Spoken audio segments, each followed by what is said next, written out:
We're live. All right, we got a 4 from I called you Byra then in my head. Seal. 14 from Voldreth. And rolling 1 to 69 does not quite count as a d20. Come on, Rip. Torben. Ah! Take it away, Torben. Let's see. Notes. Right. Last session there was a lot of listening. Ariel, Lothar, and Voldred, they were at some sort of council event at the Fairy Queen.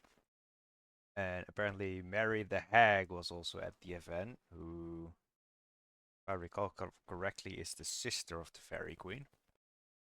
They had a vote whether or not to go to war with the Dusk Watchers.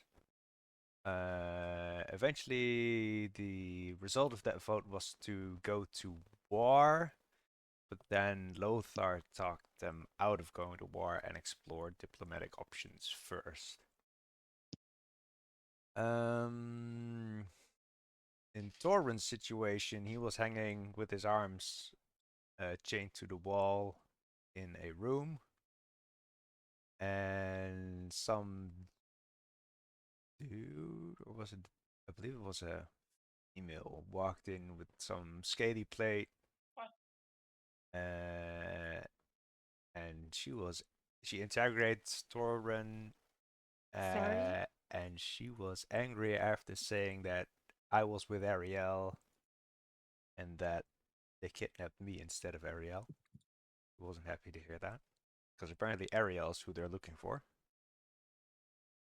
even though Torben is completely confused as to why. Voldred decided to show the staff to Councilman Derethor, Mm-hmm. who supposedly is the father figure of Ariel.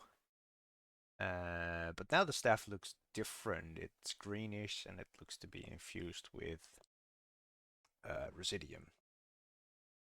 Ariel inquired about Torbran being missing, and one of the court of the Fairy Queen mentions that the guys from the Weirdwood mentioned something about the assassin being captured. And then Torben lost consciousness and came by later, realizing that one of his chains has come loose. Using that free arm, he smacks the other chain loose, and now he is free from the wall, but still locked in a room with two chains attached to his wrist. And I believe that's roughly where we left off. Very succinct. Very omniscient for a man chained in the rocks, but I appreciate the player taking notes on scenes he's not participating in. So, I had a lot of time to think. mhm, mhm.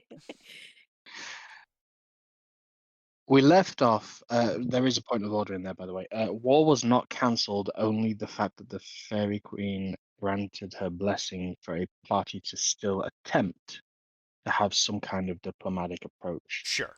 Though the party was tasked with bringing back the faction leaders for both House Weirdwood and the Dusk Watchers to the Fairy Grove. A tall order by any metric, and yet it is your quest to do. I've no idea what you speak of. We will jump forward a little bit of preparation in time. I just wanted to ask Voldred before we depart, before we take our long rest or something, that he should prepare sending in the morning if he can Okay. for Torbran, so that we are all reunited at some point. I shall prepare husband. Great stuff. We will say, as you had had a long rest, the morning, the results given, the coming hours, the party, and their new entourage make preparations. A decision by the party is to be made. Do you travel first to the Dusk Watchers, or do you head over to House Birdwood?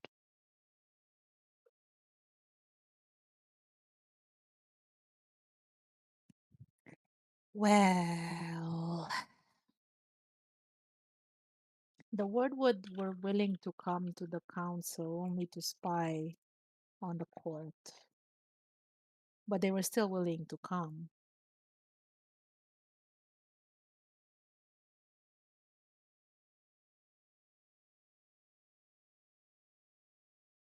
What say you, Voldreth? Which is on the way first? House Birdwood is in the wrong direction, but closer.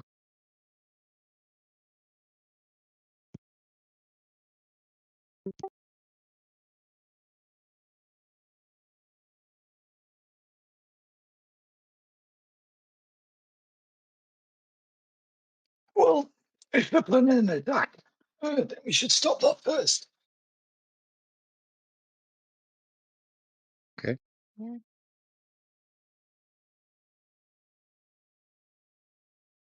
So, we will presume with a bit of planning, with council advice from Councilman Derethor,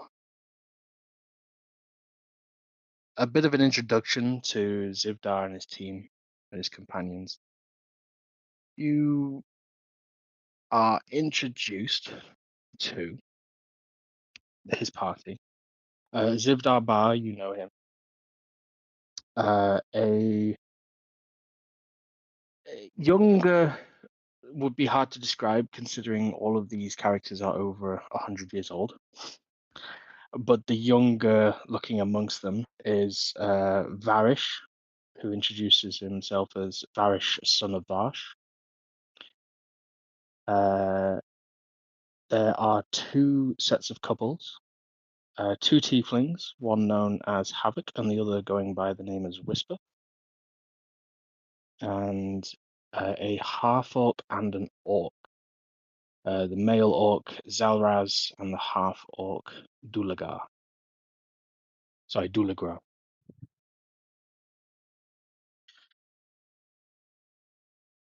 There are various skill sets demonstrated. To the players, there's a fighter, a barbarian, a sorcerer, a ranger, a wizard, and a druid who is also a blood hunter.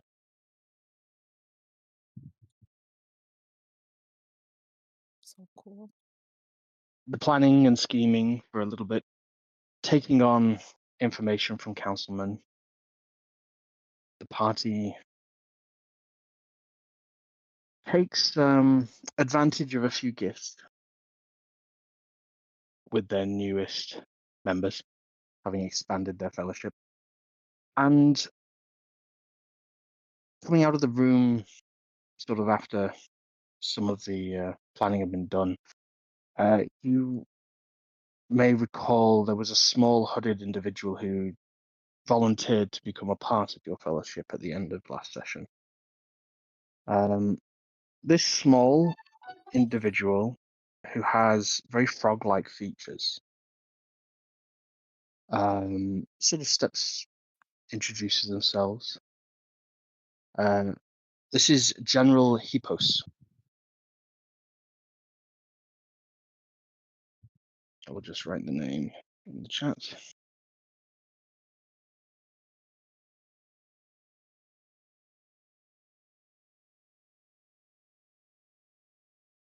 And he introduces himself. He's from lands far to the north of here. And he says he has an army that he can offer on standby. However, his pledge is to support you when you wish to wrangle with whatever the Dusk Watchers are messing with. So he will wait your call, as he is not diplomatically aligned with making any aggression towards House Wordwood. Mhm. So, Okay. the information provided to you is a large map of the city of Wordwood, which itself is just a large, tall tree, very similar to the Fairy Grove itself, though this one is much more corrupt and ashen-looking and stricken. But as equally towering and dense, thousands of creatures call this structure home. Tens of thousands, really. Itself, it's an internal city that operates very similar to how the Fairy Grove does. And there's not necessarily like a map with streets and names, etc., but it's more of a here's the first tier, here's the second tier, and here's the third tier, and anything above that has been classified, and even emissarial dignitaries are not welcome, etc.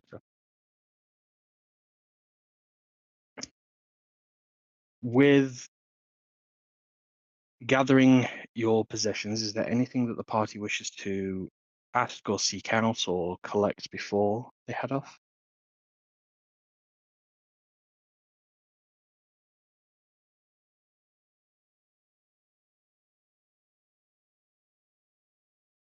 Nope. Send the sending to Tobin. Okay. What do you say? Hey, where are you? We're going to Weirwood. Come here. Come find us.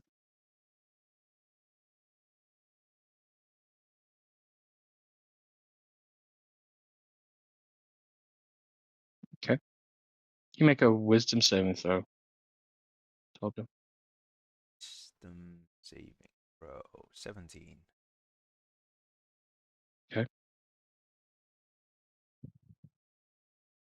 No message reaches your ears. You What? feel the spell fades, and it's if it was unsuccessful, like a dial tone. Oh, that ain't good. No. Do you think he's still alive? Like she says this with a lot of apprehension. Mm-hmm. Oh, I don't know. Oh, it's always come through. It's weird. Would I know anything about Feywild magic being messing with this communication?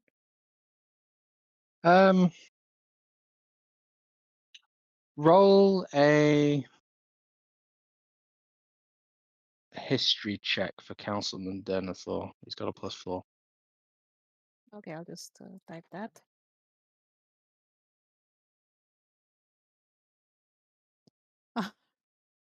With a 6, Yeah. he looks a bit dumbfounded because he knows you know the obvious. If a recipient must be alive to receive the spell, Yeah.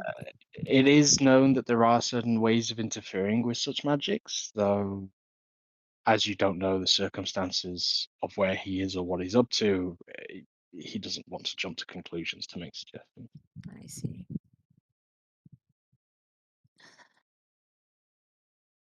Well, I guess we can try again tomorrow. And in the meantime, go about our mission. Very well. Councilman bids you adieu, gives you a slightly longer lasting hug, Theo, Aw. and shakes the rest of your hands and returns the rather orcish salute to Subdar. Mhm.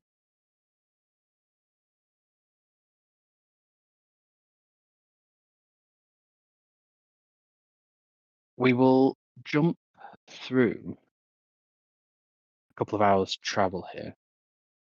That will take you to the late evening where you finally cross over the borders from the lush green, vibrant, colourful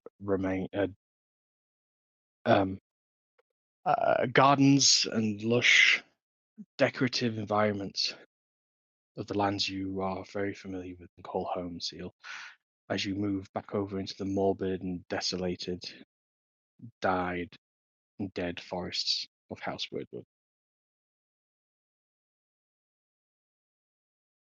As the evening draws on, the troop must make the decision. how do you wish to enter this city? Are you going to attempt to scale its walls, teleport inside, walk through the front door, attempt to lay siege, though this is said as a sarcastic a joke? Uh,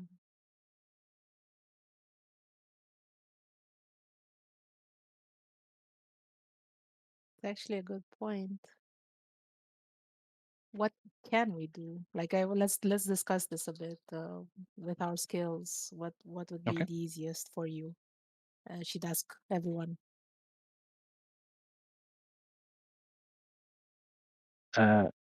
Havoc would very much be Havoc and the two orcs very much welcoming a fight.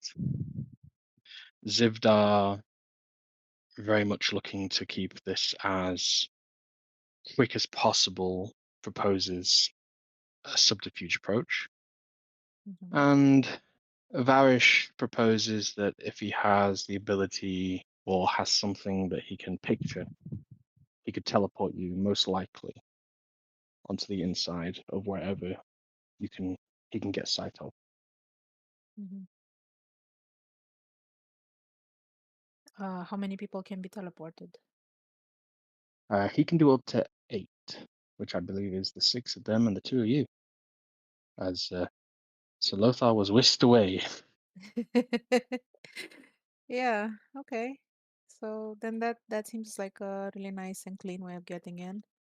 Uh, how are we going to approach once we're in there? Do we? I mean, obviously, I can wear a disguise, but the rest of you? Well, the Zibdar reminds you all, the mission is to, through any means necessary, bring House Wordwood representatives to justice and bring them to the courtroom Yeah, but before. what I'm worried about is getting to them. Not so much what happens once we find some representatives. We might never get around to them if we engage openly.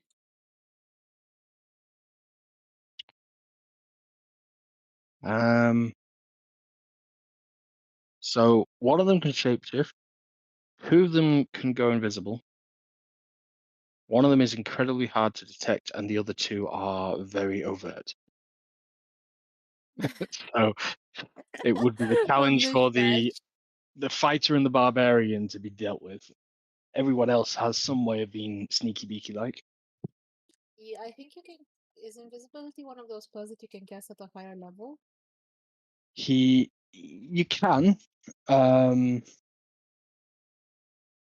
concentrate. Yeah, it's just about persuading them to use their higher spell slots. Yeah. So if others can't, then he will do what he can.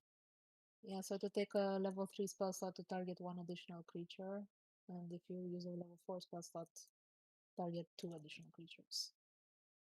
So It's an idea. with a 4th level, the 6 of them can be invisible. You can Yeah, be I change your can turn appearance. into What can Veldris do? fallen elf.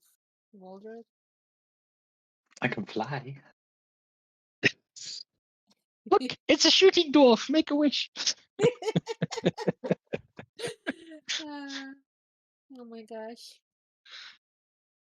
Okay, so that'll be a 5th level spell slot then to make Veldris invisible. They only have one caster? No, there's a wizard and a sorcerer. Okay, in that case, they could use 1 level 4 and 1 level 3 and do the same math, assuming they He's have not willing. Havoc's not willing to spend the slot. Sure. He's got some boom boom ready. Boom, boom. Yeah. Nice, nice. Okay, However, fair enough. Varish will have those spells prepared then for completion after teleporting. If you want to do that route, what are your thoughts, Voldreth?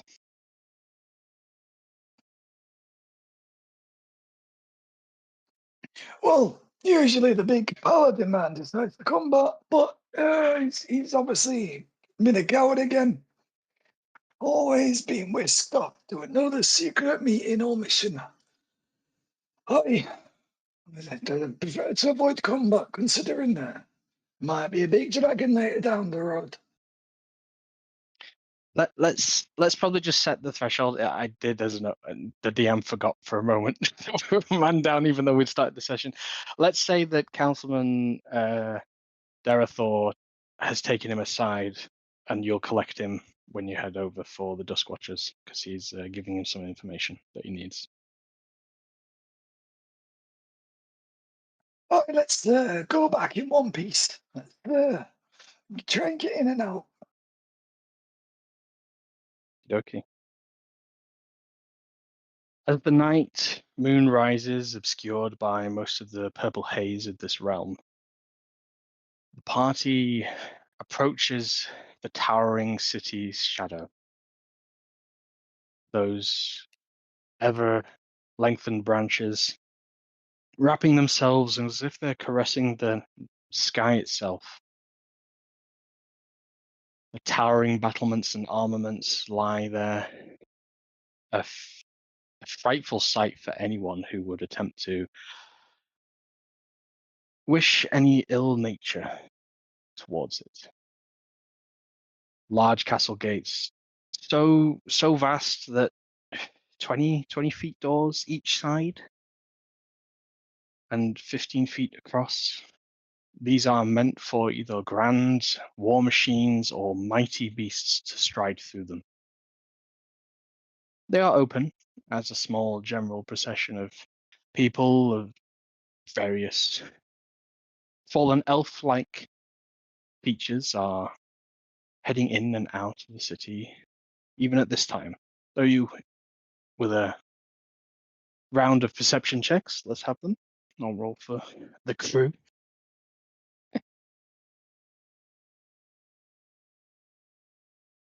What do fallen elves look like anyway? Are these the blue guys?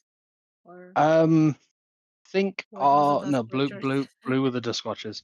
Uh-huh. Think of like another take on Drow, just Ah, okay, not cool. purpley, more just grey skinned. Okay. So That perception looks, checks for anyone who's wishing to observe the city keep gate, and if anyone's trying to see any open windows or opportunities further in. It's a 14 for Seal and a 12 from Voldreth. Well, that's lucky for you. We got an 18 on the Ranger. You rolled really low, but an 18 is an 18.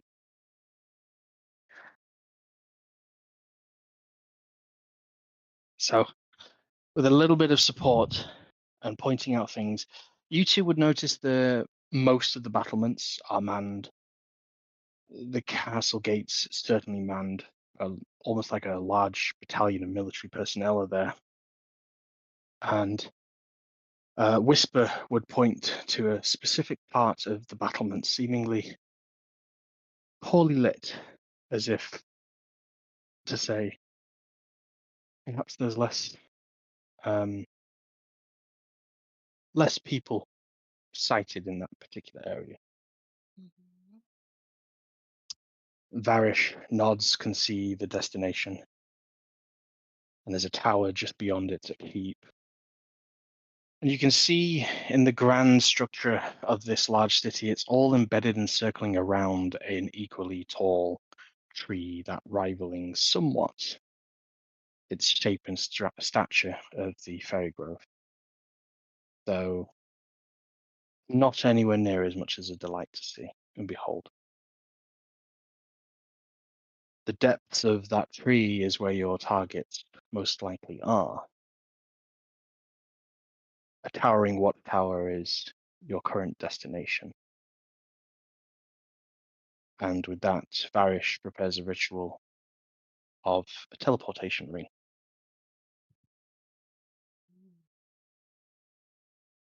I would like Voldreth to roll a D100 for me, please.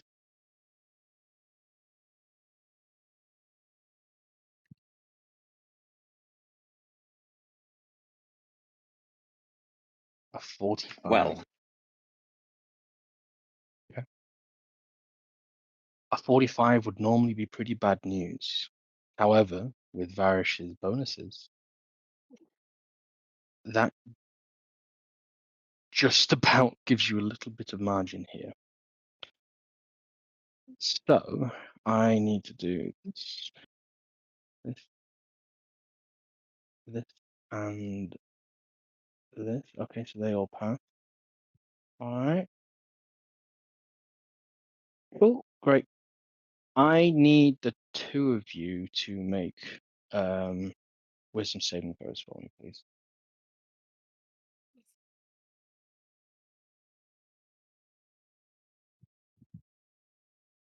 22 for Voldreth and a 14 for Ariel. Okay.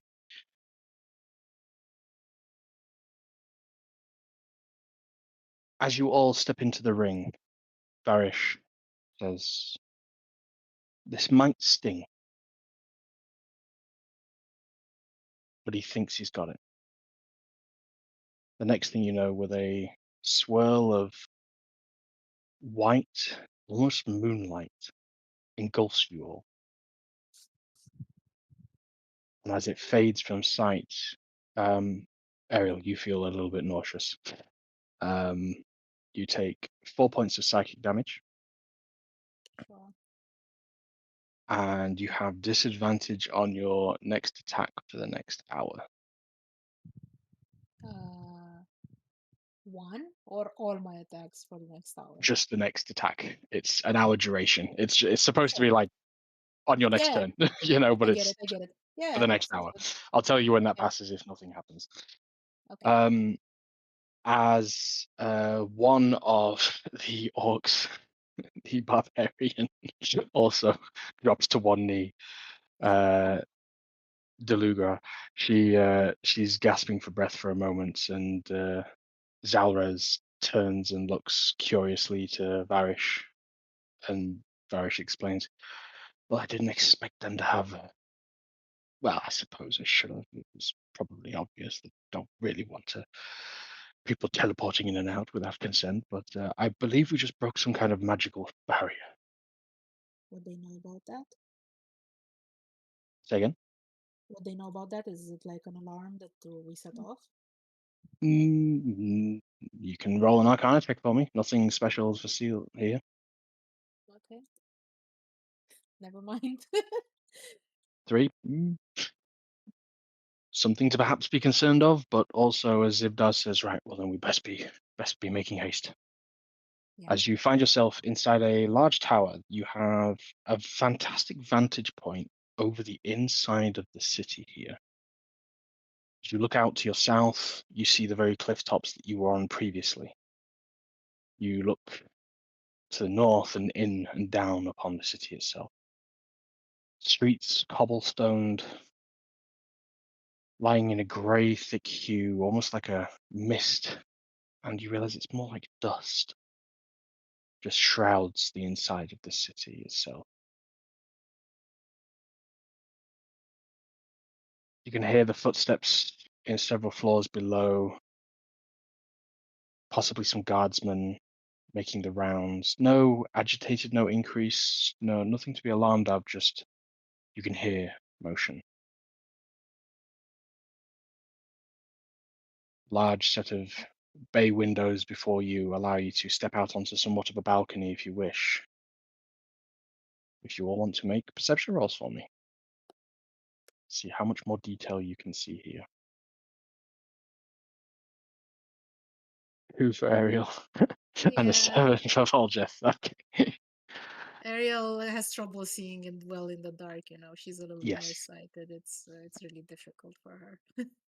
Even with the moonlight here, I think the two of you would at this point, as you're sort of looking out across the city, you're sort of just taking it in. Seal, you're like, oh, I've never been this close before. But certainly the two of you will be more interested in observing the fact that your companions themselves seem to have, not necessarily swollen in size, but they've it looks like they've gained some kind of mass, possibly with this teleportation, or as they step out onto the balcony into this full set of the moon.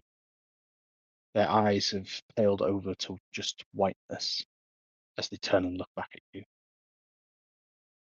As Zibdar just says, right, so who's flying, who's turning invisible, and who's falling with style?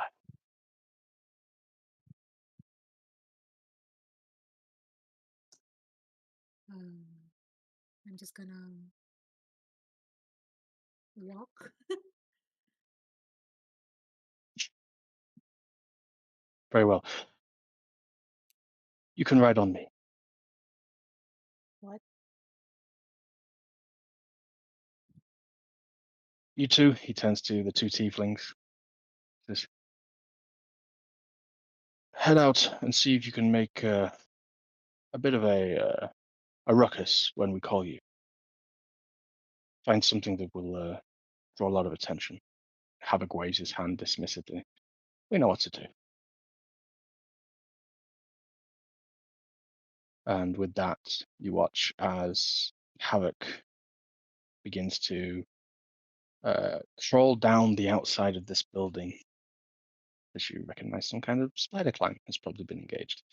Nice. And his partner Whisper, she very aptly jumps down, catching parts of the rock face, and almost like just a spider climbing a wall, but with acrobatics, silently descends this tower like a shadow. As the two orc characters turn around, Varish taps them on the shoulder, and they go invisible from sight.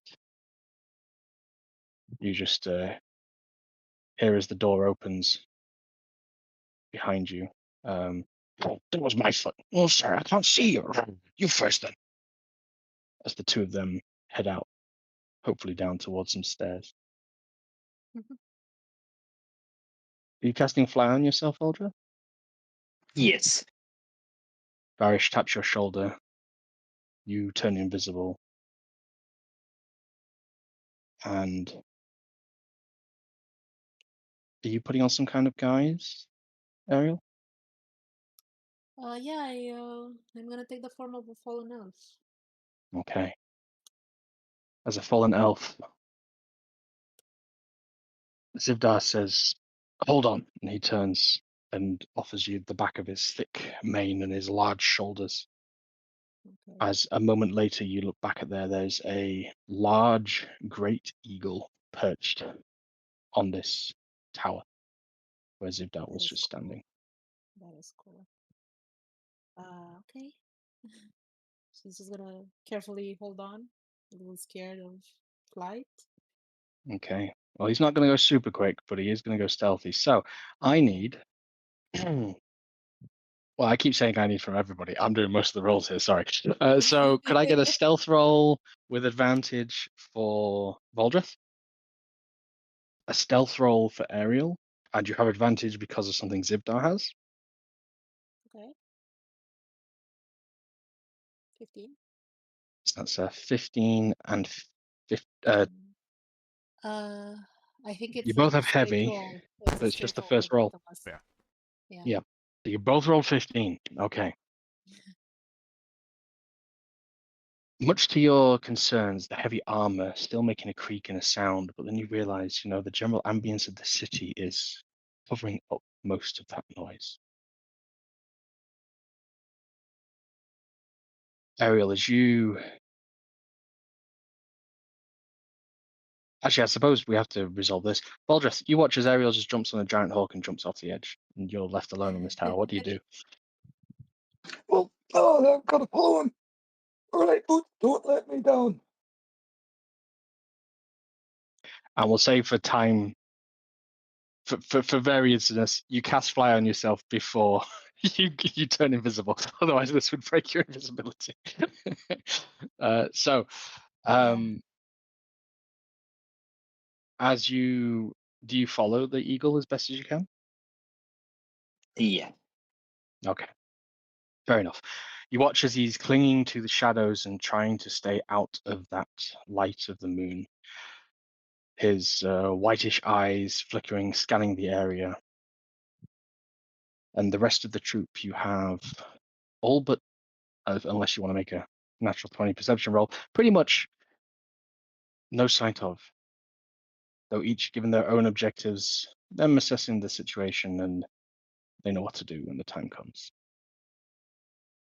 Zivdar makes a pass at the sort of midway point, what would be the third tier of the tree itself. And he sees an open window, and you can see he's circling and realigning. He's found a way in. So his head cocks back slightly just to get your attention Mm-hmm. before he goes into a full dive. Yeah. Voldreth, the eagle is diving, and he's going for a very small window. Are you following? Yeah. Okay. Acrobatics roll from the two of you, please. I'll roll Zip down. Acrobatics.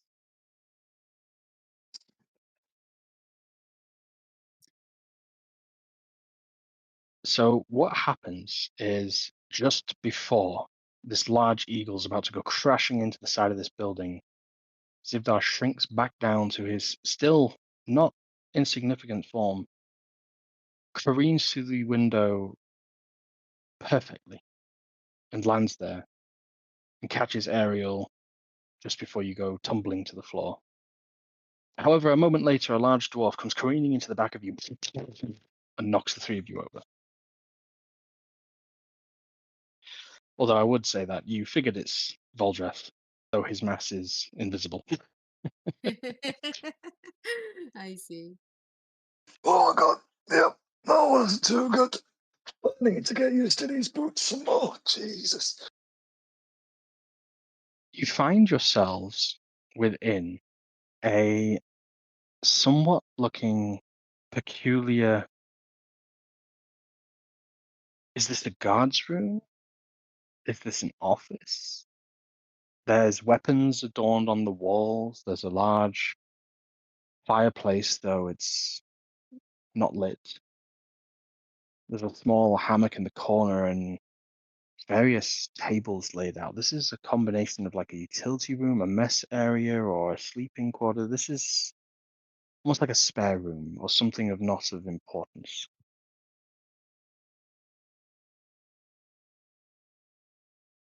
But nonetheless, in here you find yourself with a uh, single door, probably about 6 feet, 6 feet 2 in height. Exit. Hmm.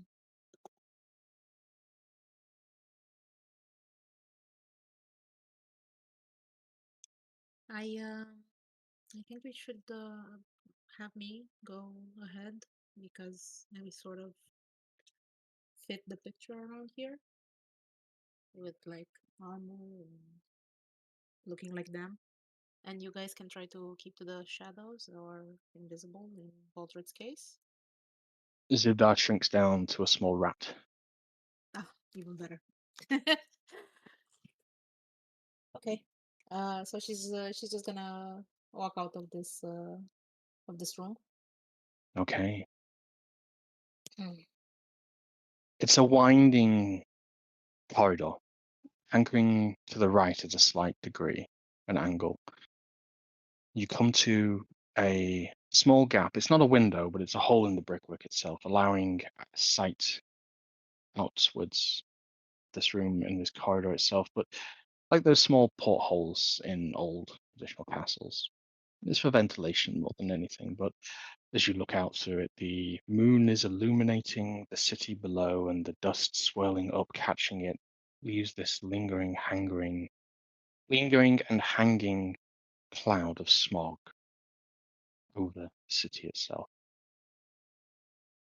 And as you pass by it, you hear a door close at the other end of this corridor, around it, out of sight, and then the sound of a pair of feet in armor slowly walking, getting louder. and louder. Can we try to go some other direction? I'd rather not meet anybody. Okay. As you double back ever so quickly, you missed as you saw the window on the first time another small doorway. This more like a service hatch of some kind. As you open it and step in, the rat you realize is scrambling and catching onto a leg of yours. Voldreth. Ariel just books it backwards and dives through a very small hatch. What do you do? I guess we're going that way. Do you say this? That's in my head. And Okay. I follow. All right. You feel Voldreth climb in behind you and then close the door quickly. Before a moment later, you hear the heavy footfalls. Thud, thud, thud, thud, thud, thud, thud. Very regimented as they make their way by and keep going back to the chamber to which presumably you arrived in. You're in some kind of service hatch, like ventilation or small chamber.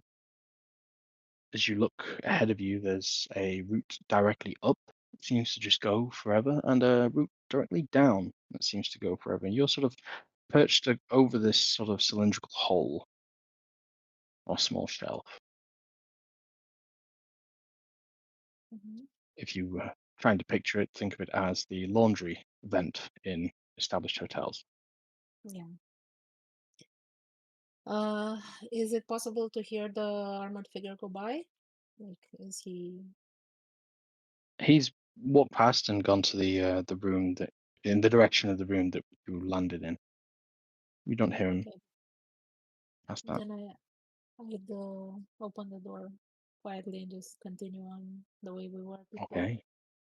Having avoided him, hopefully. He rolled really low on perception. That's why you didn't need to make a stealth roll. Cool, cool. As you continue down this corridor, you arrive at a door. The same door that this individual presumably came from. There's a stairwell leading both up and down. Which way do you choose to go? Uh, like, do I know anything about where representatives of this city may be? As a I imagine general they had. crude joke, hierarchy is higher up. There we go. But are we like in the main building of the? Yes, sorry, if I hadn't Okay. made that clear, yes, that was what the Yeah, whole because you circling, the whole mentioned we were city in a was for. tower, and I wasn't sure if we were adjacent or inside No, sorry.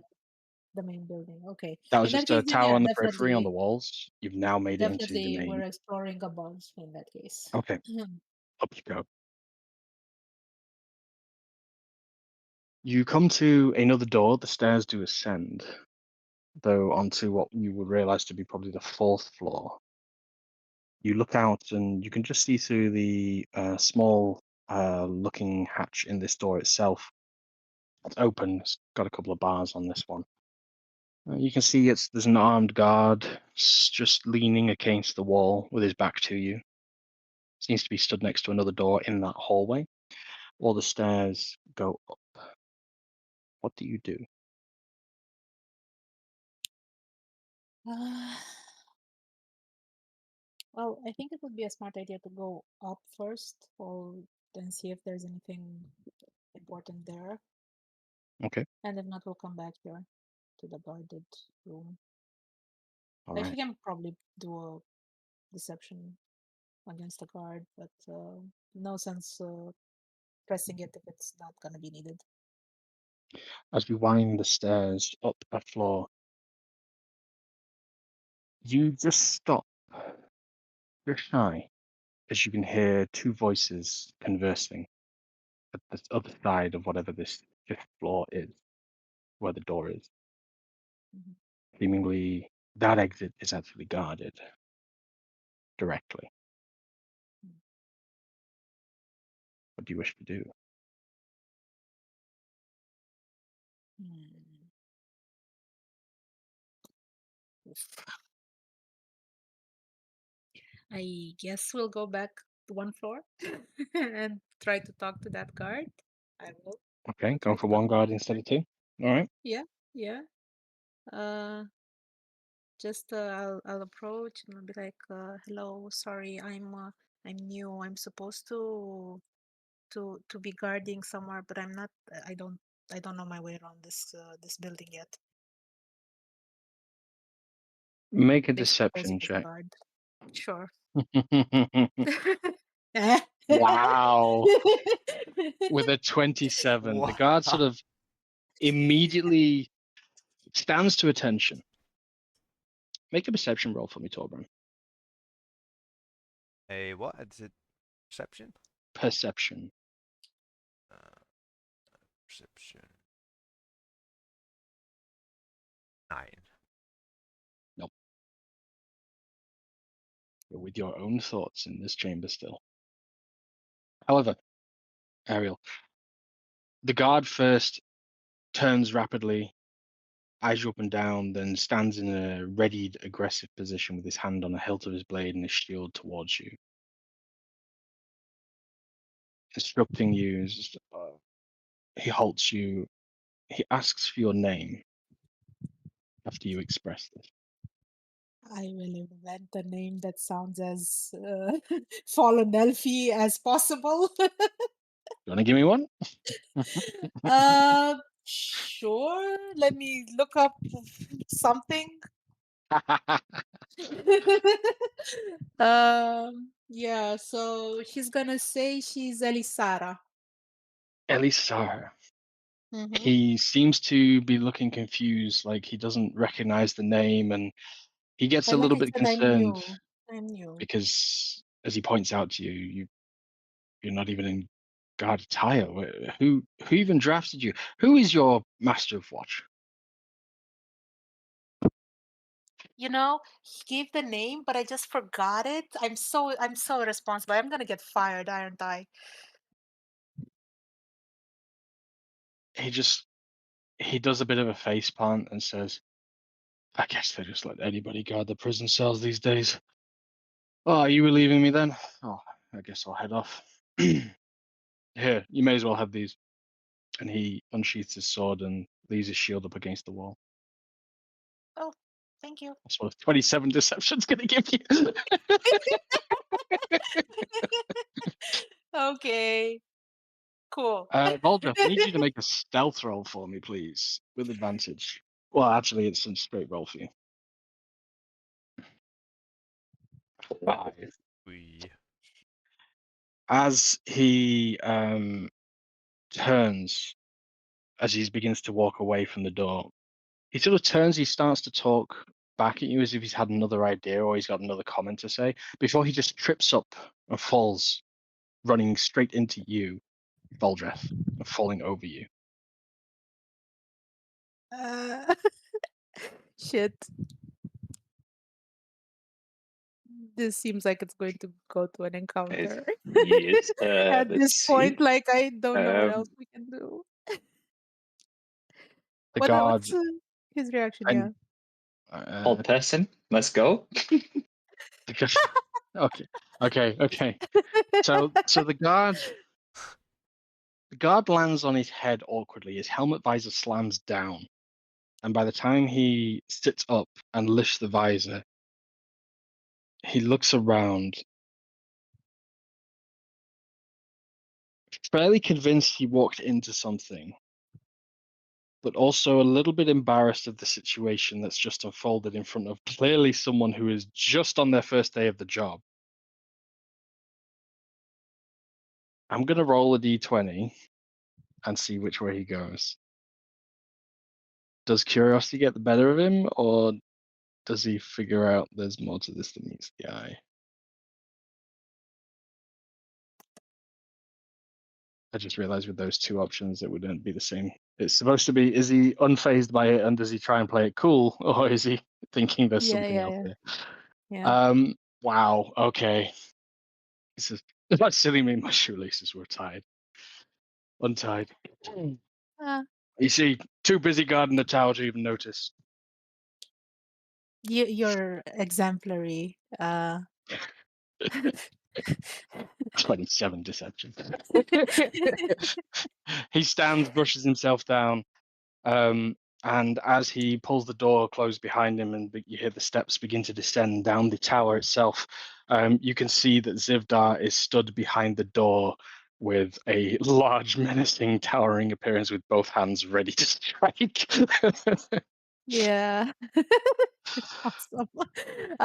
So far she's been randomly exploring every door we've found. So now that there's no Mhm. guard here, I'm gonna open this door too. She doesn't. He did say something about it being the prisoner area, but Yep. like So still it is maybe it locked. leads somewhere.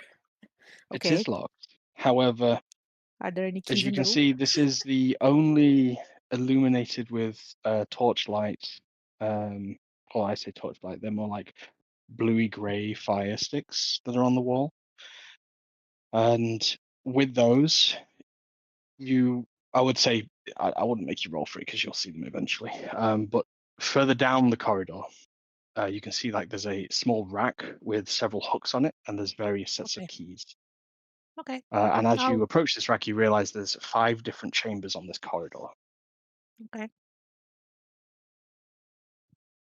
I will take the keys and explore the chambers if there's no other guard around. Okay, there's none at this time.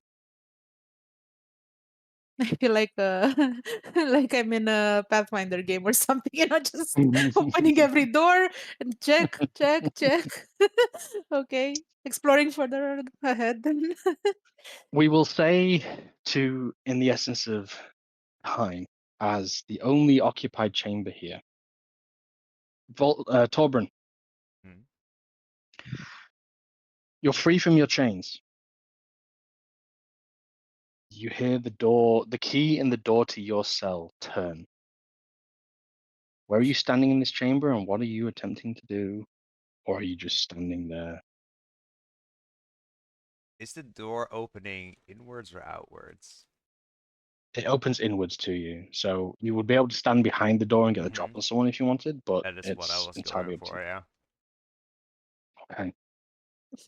So on the 4th door of the 5 in this hallway, as you're just sort of exploring, though, I will stress here, Zivdar passes comment and he's sort of a bit confused as to why we're opening the prison cell doors when we're looking for the monarchy.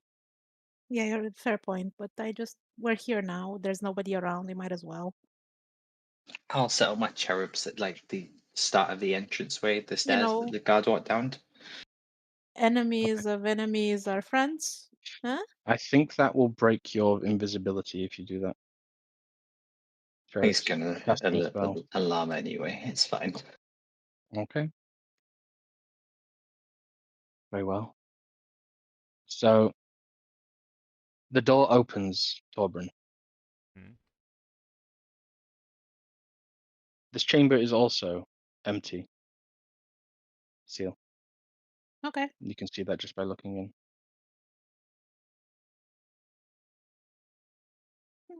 Oh, we almost done checking the doors out. Do I Kind of, do I hear you know, Voldred? some spell there. You can make a perception check. You are a little rattled. 17. You can hear some old croak down the corridor. Hmm. I assume the room is dark.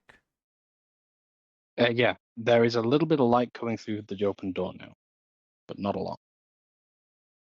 How open is the door? I don't know how much do you open it by, Ariel?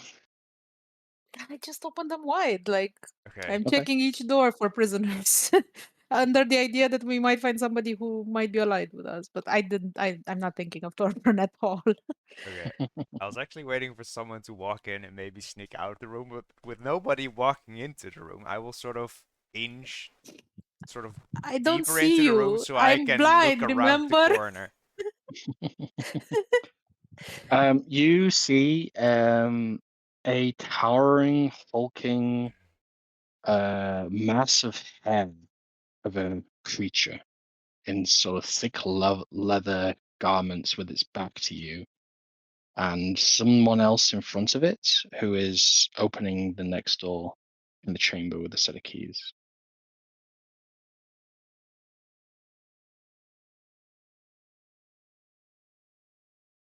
Hmm.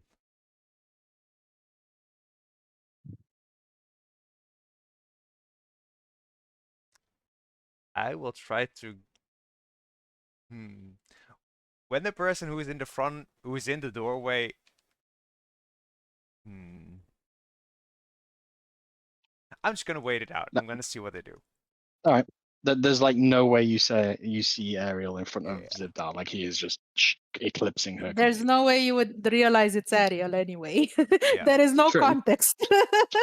I'm just gonna And stay the in the. dwarf is still in. Actually, no. The dwarf. You've now cast a spell, so the dwarf is now visible at the other end of the corridor, but you can't see that yet. Yeah, so I'll just open all the doors. I see that they're basically empty. I'm like, okay, let's go back Mhm. and continue. Okay. I guess we I, have to deal with the guards upstairs now. I will just wait. Behind the Okay. door. All right. Yeah. Confused. As you hear the footsteps, the grey elf figure walks back and passes you. The heavy footfalls of the other individual follows. Did they leave the door The open? door remains open. Yeah. Yep. Hmm. I will very slowly, because I have rattling chains on my wrist, inch toward Yeah. the door to see if I can sort of get a peek at the hallway to see what the hell's going on. Make a stealth roll for me. No. 11. 11. The clunk of heavy chains rattles across the floor as unexpectedly they catch on something you didn't see out the corner of your eye, Torbrun. And the three of you in the corridor hear this sound behind you. Uh, I'm a little spooked. I worry it's undead. uh, I Hold person I'll cast. You're I'll holding the spell, and you will unleash it on whatever you see. Yeah. yeah. Okay. I'll just kind of like slowly approach the sound. Do I see anybody? On making noise, I will just stop and stand still wherever I left off. Okay. So I will say you're probably in the doorway of the fourth chamber. They're in the hallway, so they would have to approach to come close Yeah, to see you, basically. I'm gonna approach. I'm I'll wearing heavy approach with. armor. I have a shield. I'm brave. I guess. Okay. I will go into the room just around the corner of the door. Uh-huh. I worry it's a skeleton or something rattling bones and whatnot with chains and yeah. I'll go towards the door, and if I don't see anything inside, I'll move back. Before you get to the door, a Yeah. hand bars you. Zibdar stops your approach, Okay. looks at you with a finger to his lips, Okay. and puts his finger up to indicate 1. He's not communicated what this means to you. This is a level of assumption of how they communicate in silence. I'm Though gonna I'm gonna guess that he means that one of the guards is moving, but like in that case, I'm just gonna go something. back into the area where I'm supposed to guard, and I'll take the shield and the sword of that guy and just look like I'm sitting there, prepared. Okay. With a flash, Torbrun, Hmm. at great haste, a bounding mass of muscle and hair and tusk comes barreling into the room and takes a very wide stance, does a very quick 180, and his white moon eyes find you in the corner of the room. What do you do?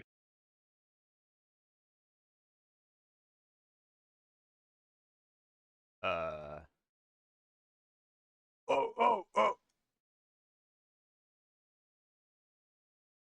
What's going on? What do you want?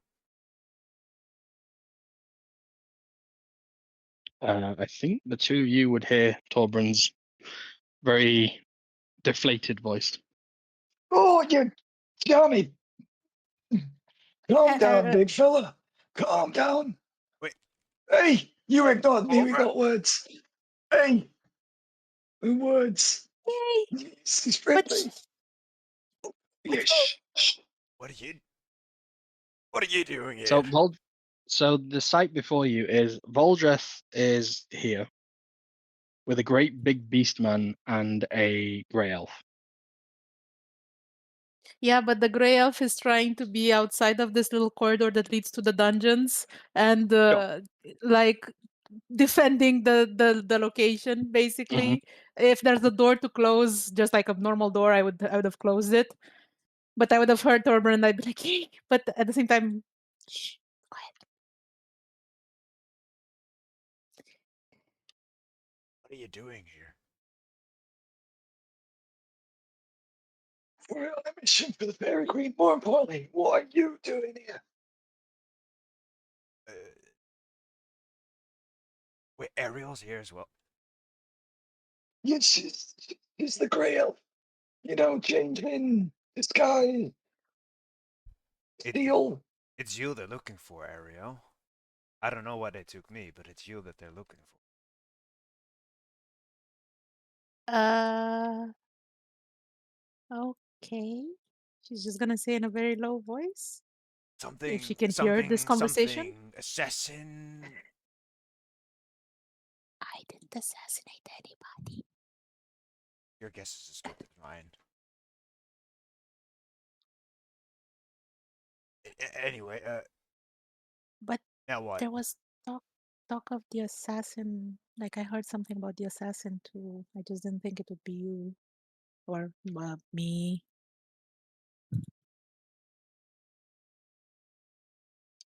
Zibdar is just going to turn to you two and just say, like, you know this one? Is this the assassin Derethor told us about? You saying that to me or to Ariel? He's not He's talking to you. talking He's to talking to Voldred. Voldreth. Well, I mean, I guess so. He's an idiot. And I just give him the shake of the head, just staring. Okay. You're still in chains, but Ariel has the keys.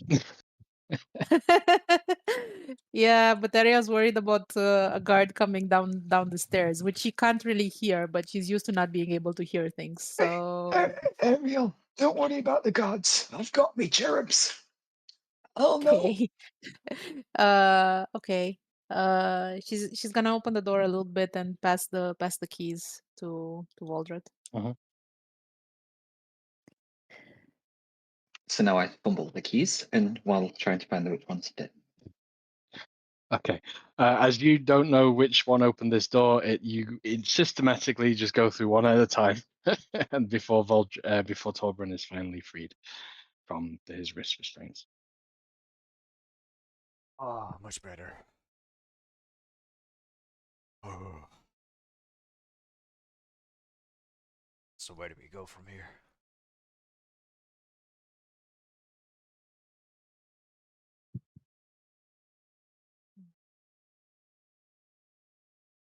Well, we're trying to find a dignitary. Trying to find what? You know, some guy, a dignitary. Apparently, they were gonna invade the, Fairy Queen. What did you guys get mixed up in? Where's Lothar? Oh, he's getting told about. You know what? I'll fill you in on that when we get back. Fine. So, what? Are we going? Are we leaving or are we? We've got a job to do, Zivdas says sternly. Are you going to help us or are you going to hinder us? Just double check what exhaustion 2 does. Disadvantage on the ability check, speed halved. Don't know how much use I'm gonna be, but I'll see what I can do. Probably my best chance of getting out of here. What's wrong with you? Well, aside from the fact that I haven't slept in 2 days and I've been beaten up quite a bit, I'm just a bit slow. That's all. see. Any weapons you have that I could use? Uh, there's a sword and the shield. I'm not going to GM power the fact that you knew you were going to find him here. So no, I don't. No, I don't no. believe Ariel would have brought Avalanche. I No, assume she that would be wouldn't in your have. room. No, no. It would have been. It would at best be with the centaur guards. At best, okay. Just in the Yeah. Fairy Guard's Yeah. armory, basically. Fair enough. And so, Zivdar looks at you and says, "Well, you're no use to us like this. Hold still." And you watch as he pulls out of a pouch a white and see-through gem. It's quite big. And it's just, turn around. Where does it hurt the most? The chest, the back mostly. You feel like a knife pierce into the back of you as he pushes this gem into your skin. You draw blood. And then he casts Greater Restoration. Your exhaustion is reduced by 1, and you heal a shit ton. Somewhat. So you heal. I'm sorry, no, you don't heal shit ton. Because of him, you heal D8 on top of that. You heal 12 points of healing, and you have you're imbued with positive energy. Undo 1 debilitating attack. You reduce the target's exhaustion by level 1. And end charmed, petrified, any attunements to a cursed item, and any reduction to your ability scores are removed. And 1 effect reducing your maximum hit points is also removed as well. All right.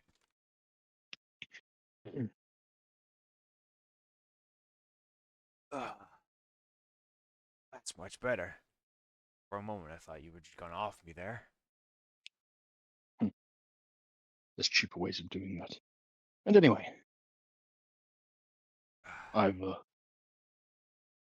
come to lend my aid to this one. He nods to the seal and Voldreth. If you're a friend, more the merrier. So, what can you do? Offer us in assistance. I can scout for you if you want. I'm decent in combat, though I don't have my gun with me. See. To see if we You can do had something left about it, it. or at least you must have been picked up before you could retrieve it. It's in the Fairy Queen's domain with the centaur guards. Oh, They thank patrol God. around. They patrol around the tree. I can signal them once we're back there, but for now we need to find some representatives of House Wordwood to come back with us.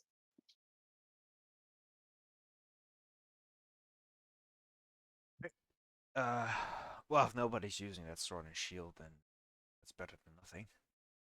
Yeah, take them. Very well. Am I still wearing my armor? No. You would have been stripped down to undergarments only. Right, but I don't Would assume it? Ariel has my armor either. No. No. That's going to be But here somewhere. if it's here somewhere, maybe we should take a moment to look around. Yeah.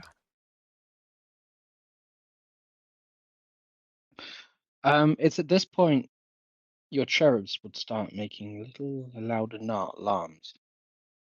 Why? Someone's coming.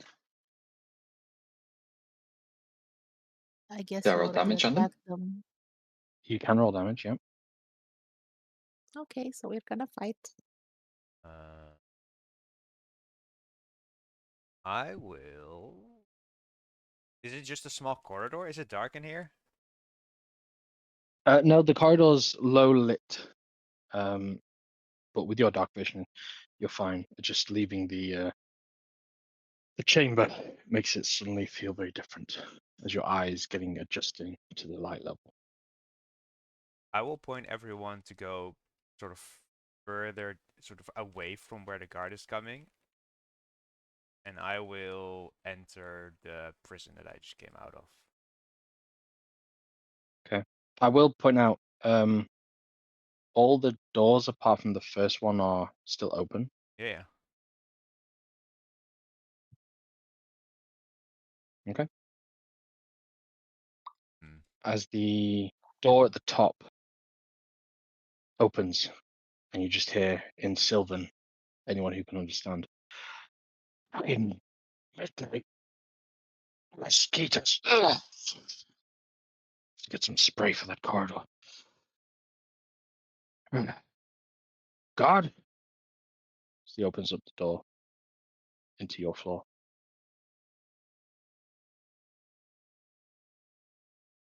Yes. Why are you not at your post? Where are you? So you're just a little bit further round. It's like it's a circular corridor itself. It's got a slight 35-degree to it. You're just out of sight. She's just gonna rush to exit before anybody makes any other noises. Mhm. And she's going to say the prisoner inside was making a lot of noise. I had to silence him. I'm new, by the way. I can see that. Where's your sword and shield? And your Uh, I attire? just No uniform? Yeah, like I said, I'm new. There was a mix-up with the seamstress who was supposed to do my uniform. She told me she'll have it for me tomorrow at the earliest. Make a deception. That's a great line. Uh, oh, Dog too my bad. uniform. I'm gonna make him roll insight. Let's see. Okay. So he says, "Oh, don't be silly. Come on, we will find something your size. I think we got something on the basement level. Come down to the armory. It's not like Okay, the prisoners are gonna need anything. Not like they're going anywhere." okay. She's gonna start walking in their direction, I guess, but she's gonna trail back a bit. Back down to the stairs. He's holding the door open, waiting for you to come down. So I'm really scared of ending up in a situation where I'm alone. Mm-hmm. But What like do you do? at the same time, getting that uniform might actually be really useful. So I think I'll risk it. Okay. I'll The go door down at the end of the with them. corridor closes, a heavy Yeah. latch, Hmm. and he begins to make small talk. He's like, "Oh, I'm Ethul. I don't believe I recognize you." Yeah, I'm new. Elisara, I just joined. No, an exotic name. Can't say I've met that before. You, whereabouts from the great tree are you from? As you're descending down this, and the conversation, all in Sylvan, by the way. None of you Yeah, else yeah. understand what's happened, other than Mal has just walked off with this gun and closed the door behind you. Oh What do you do? shit. Yeah, she's I suppose you mentioned that House Wordwood has two cities, right? Yes. I'll say that I'm from the other city, not from this one. Okay. I said, "Oh, right. I see. I didn't think the Great Gathering was still ongoing. I thought we'd closed our doors to new joiners, but always, always nice to see new, fresh blood here." She'll just smile. Yeah. And Right. Uh, are you familiar? Have you they even give you the tour? What's the Overwatch Master been giving you? I was just told I have to relieve the guard. I didn't get his name. The guard guarding the dungeons. Um, so I was just going to do that until my shift ended and then go back home. Like And I they said, didn't I'm even give, what? and they didn't even give you armaments, uniforms. No, I Just have those. I let have me those. They're let me just speak to your supervisor. I'm going to raise this with the case. This is unacceptable, really. First day of the job, I'm guessing, and they're not even been shown properly. Come with me. Let's go give your boss a talking to. no, no, no, no. Please don't bother him. I don't want to. It would be such a bad first impression to make on him. Rules are rules. I'm a stickler for rules. Then how about I get Don't worry, the nothing's R going to be an the issue for you. yeah, but can I at least show up in uniform? It would be terribly weird to just go over there unprepared as I am now, and I swear it's more my fault than his. I just Fine. don't want to get in trouble. First floor on the basement floor. You'd go down, say I've sent you, and you're here to withdraw a fresh set of apparel and a guard sword and shield, please. Okay, and your name was? I'm very Yes. forgetful. Essel? Eh, I'll type Ethel? it. I don't type it, please. I don't. Estel. Okay. Okay, I will. I will.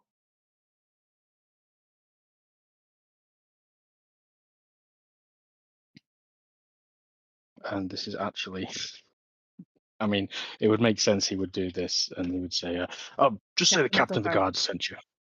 Hmm. Okay. And you're looking for he's off going to find the Overwatch master. Give him a bollocking about what he's doing with the guard. Oh my god, yeah. I'm gonna very quickly get myself there. Like I'll make haste as if I Yep. feel really embarrassed and all that. I'm gonna get the things I need. Then I'm quickly gonna go upstairs, and on my way upstairs, I'm gonna polymorph into Estel. Okay. So So yeah, you go back up to the group as Estel. yeah, and I'll just Okay. stay stew. Um, Okay. So several minutes go by. Voldreth, yeah. Torbran, Zibdar. Coming up the stairs one more time is a grey elf male, full guard's uniform, sword and shield. My mosquitoes are still up. Yeah, nothing would happen to them to them. And she'd be like, she'd quickly enter the room, be like, Aldred, Torburn, Zivdar, let's go. It's me. Okay. Let's go. Let's continue on our way. Just they get a new This one is so again. stressful.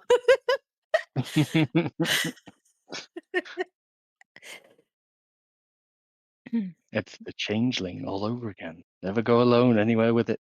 It will steal your identity. I'm gonna incite them. Go Okay, ahead. make an insight roll. Okay, 6. I Nope. believe them. As everything that is changed visibly, the voice takes extra effort to impersonate and adjust, but it is Ariel's voice that comes out. It's very non-matching to the visual information you're receiving.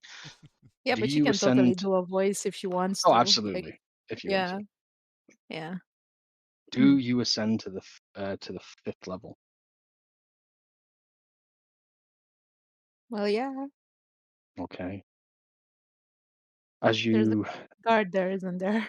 There's 2 guards, one on each Oh, side. This door two itself guards. is very different to like any of the rest you have seen. This is a very regal looking door. Hmm.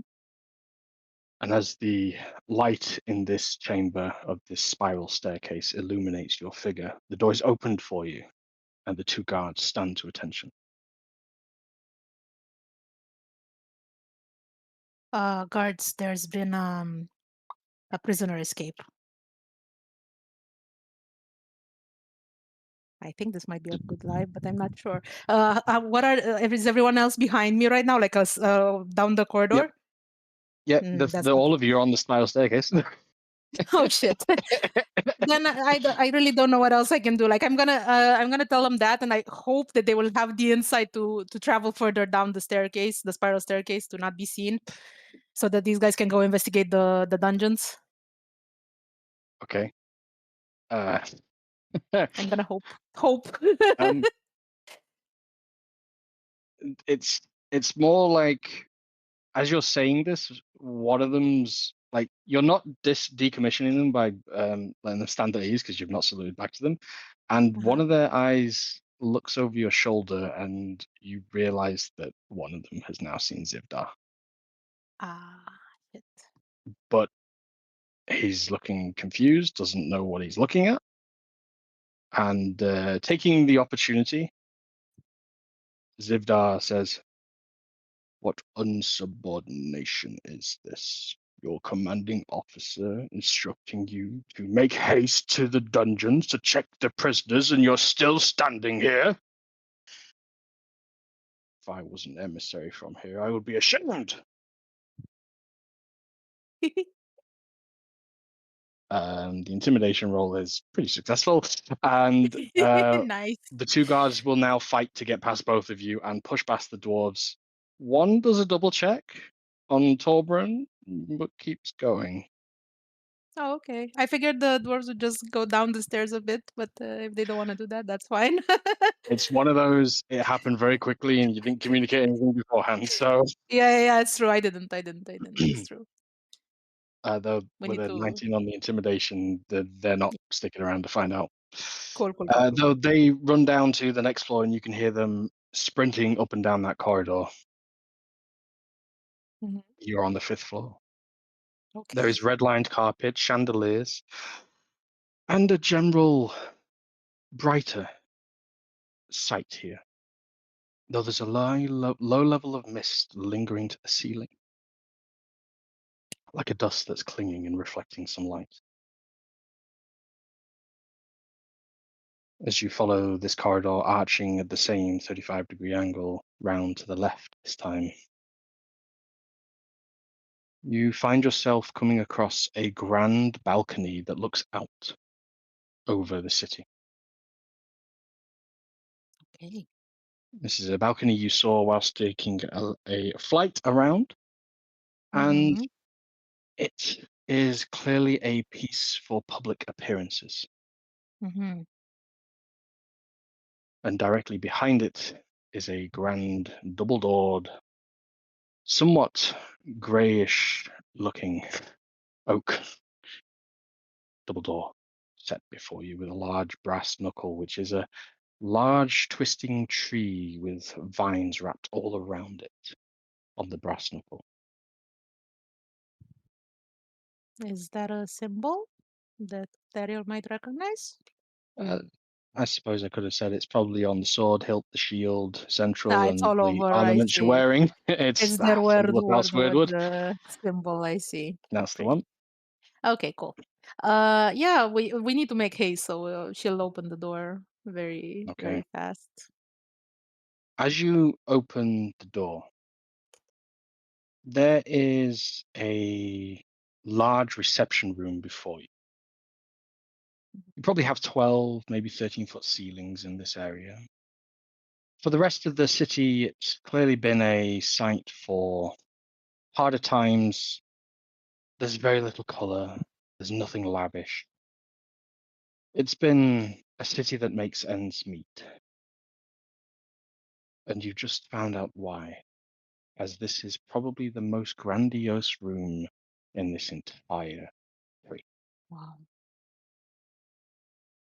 Gold, silver, emeralds, and even dare you say perhaps residium dripping as ornaments and decorations all around this room.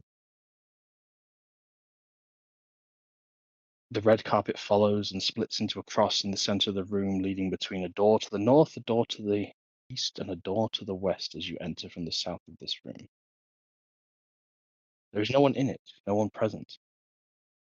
However, Across each and lining each of the doors stands two carved out of wood, large tree-like statues, like towering sentinels, ever watching but unmoving.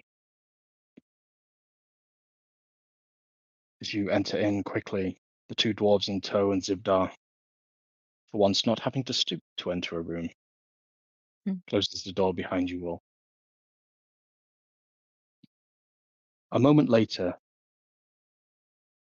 door to the west opens, and stepping out is a young-looking grey elf, probably,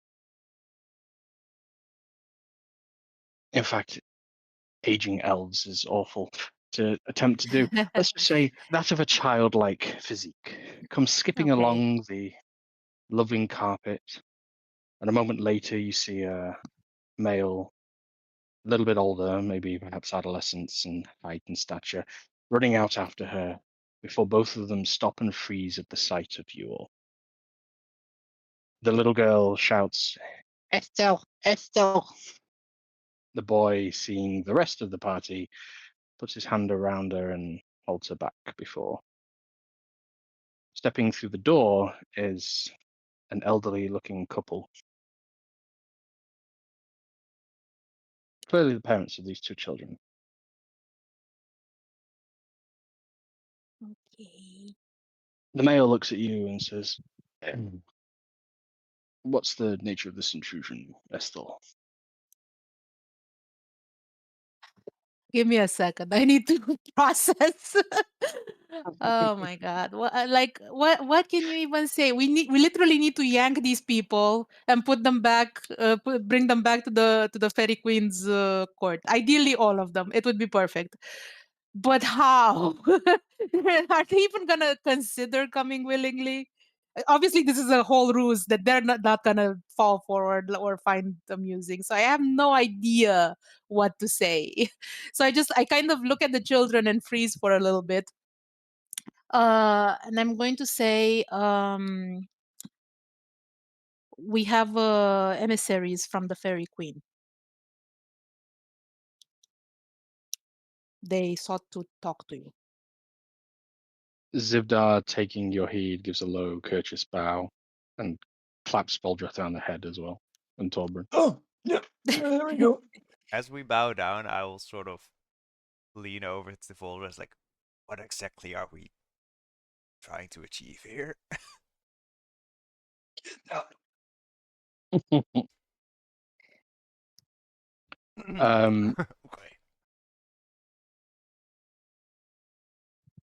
The man says, I see. Well, my love, if you wouldn't mind taking the children, I believe there's some business to attend to. As she pulls both of the children, you don't quite catch their names, as they leave back into the west room, the door closing behind, and the older gentleman striding with confidence and a man carrying his stature. Dressed up for an older fellow. Even as an elf, this is an aged individual. As he walks to the center of the room and squares up to you, clearly expecting some kind of ritual or tradition, and is somewhat looking perplexed that you are not honoring it at this moment. I wouldn't. Can I roll a check, a knowledge check, to attempt to know what the fuck that it might be? Let's roll history to see if Councilman Derethor's ever, in a random time, happened to have tried to get you to pay attention to customs and traditions of the Oh my realm. God. I swear. There are so few chances of this going my way. Yeah, Oh, so it's a the thing, 6. I don't know shit. the thought goes through your mind. It would have been really useful to pay a little bit more attention to him once Yes, upon a time. definitely. Definitely. It's like that time when you study for history and you memorize everything and you're like, it was on page 33 and it was written in red. But what the fuck was it? Very much so. So yeah. Yeah. Well,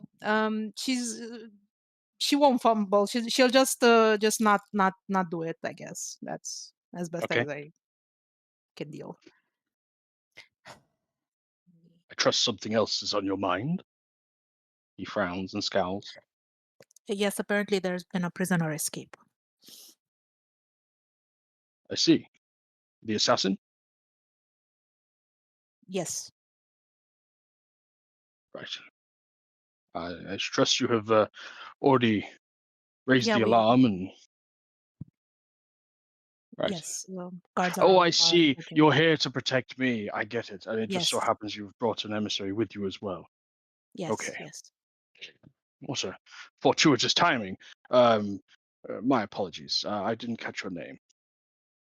And he says, looks to you.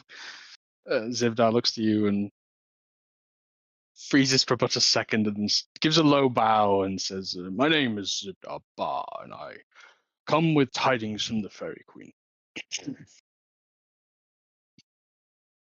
And he says, I wasn't expecting such a personal delivery of the verdict. In fact, my own emissaries haven't even returned yet.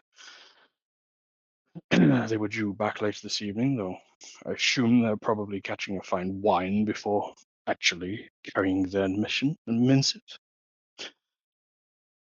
Or is this concerning them? Say yes.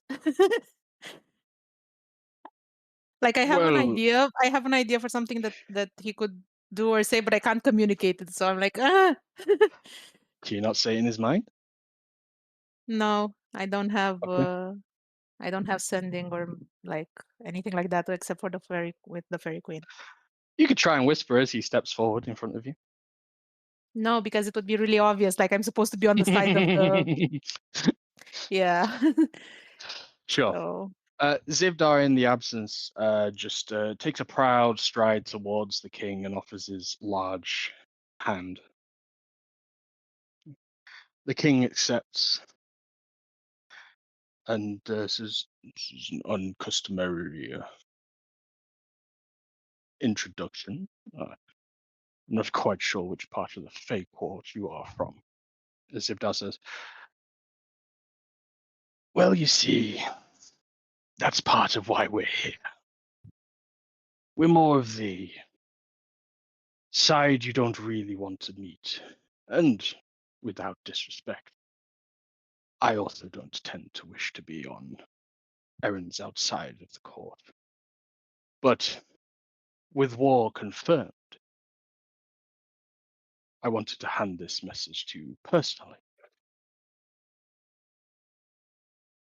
The king looks up. It's at this moment the whites of Zivdar's eyes meet with the king.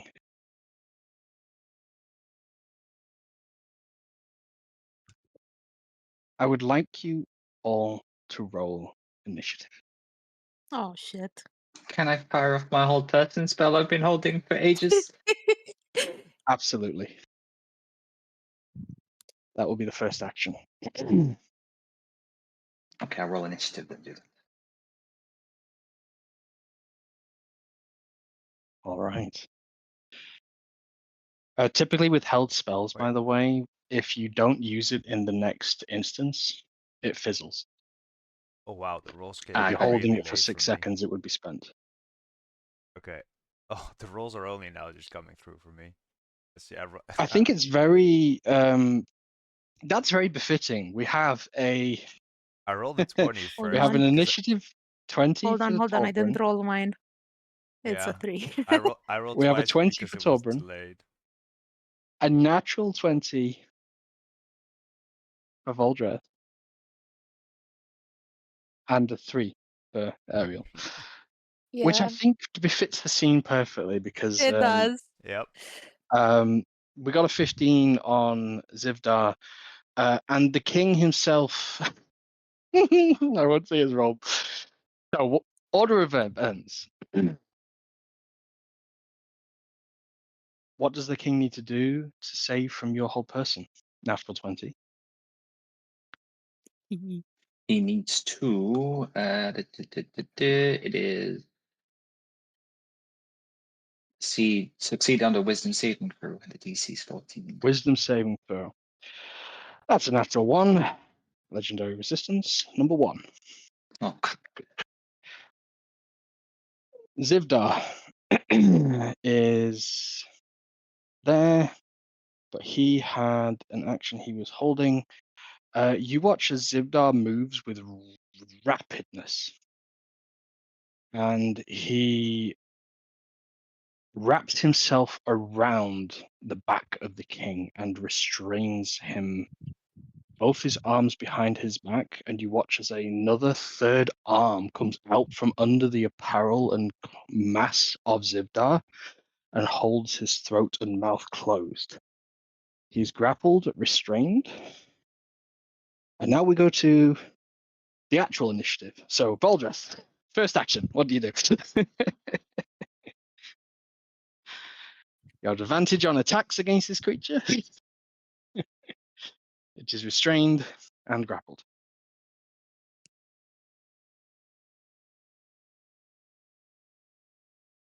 decisions.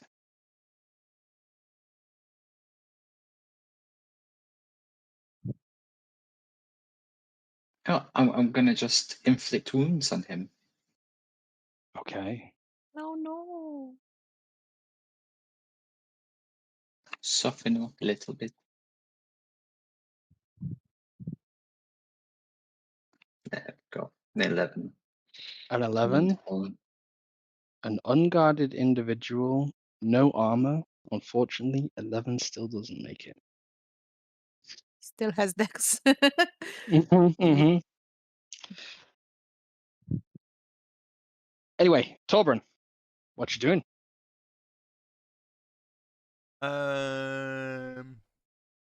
Do we hit him? What's the plan? I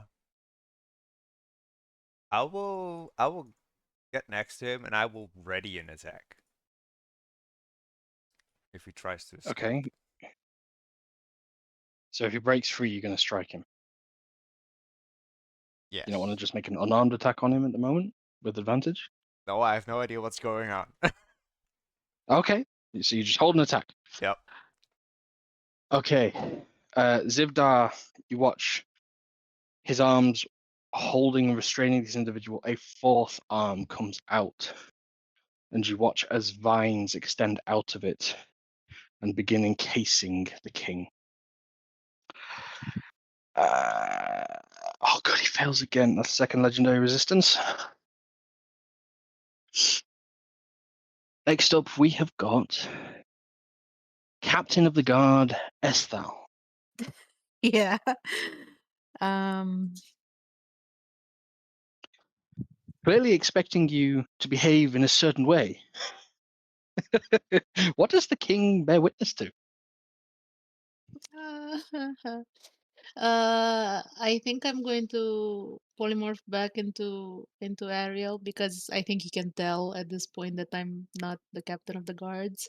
And I'm just going to tell him that we need his presence at the fairy court, and that the if the representatives that he sent are out there for were out there for war at his behest, that we still beg him to come and to represent himself to the queen.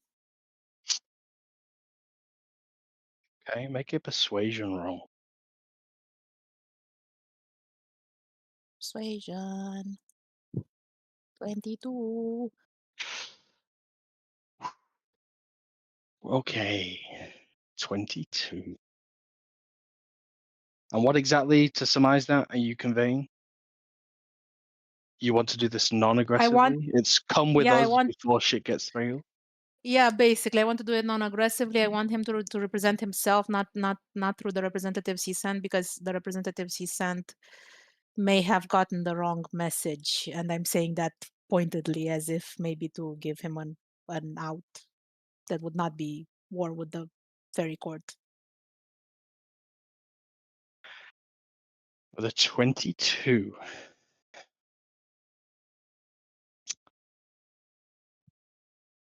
I want someone else to do it. Torben, roll me a d20. You're adding 8. Oh, 23. Wow.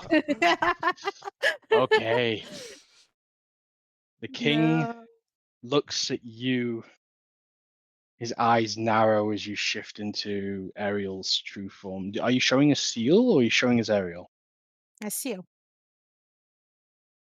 And his eyes narrow, and then a look of horror comes upon his eyes, a face of recognition. His voice muffled, Zivdar releases his throat, and the king splutters. You would slay and doom us all. I know you. You were the assassin, What? and you would take me and my family. And No, he I is going wouldn't. to refute your proposal and attempt Okay. to break free. Torben, make your attacks. Is it a short sword? Is it a long sword? It's a short sword. Okay, so 1d20 plus. Is it short sword finesse? I believe it is. No. Yes. I Yeah, believe Yes, it's short martial, sword isn't it? it is. Martial it is for sure, but I'm not sure if it's finesse. Short sword. I think you can use your dex Let with me it, I'm look pretty it sure. up. Yeah, it's finesse. It's finesse. Yeah. Okay. So that would be a +4 +3. That's it. Is it advantage still? Yep. I will just roll this twice. 15 to hit. 15. In this state, just hit. So that's 1d8 plus dex. Or is it d6? D6 probably for short sword. D6. Yeah. D6 plus dex. 8 piercing, I think. Cool. As Yeah. you strike the blade in, you hear like this crunching, not the piercing or slashing of flesh, but the sound of steel on steel, and you hear the heavy sound of like chainmail underneath whatever his royal garments are as the blade catches. He looks down at you. It's at this point his eyes, the rest of his body is a slight pale grey. His eyes glow blue as he shouts before Zibdar has a chance to shut his mouth again. A single word in Sylvan. You just hear it. Awaken. A sound of crumbling and rumbling and the ripping of wood from stone. As the 3 treant guards in this room awaken into life. And they're going to roll initiative now. Okay. Ooh, brilliant. So because that's not 20, that puts you at the front, and they get to act afterwards. So I believe that's the full round, taking us to Voldress, top of the round. 3 large slumbering treants have just awoken and are heading towards the center of this chamber. Everything in this room is within 40, 50 feet. Is the king still restrained? He is at this moment, yes.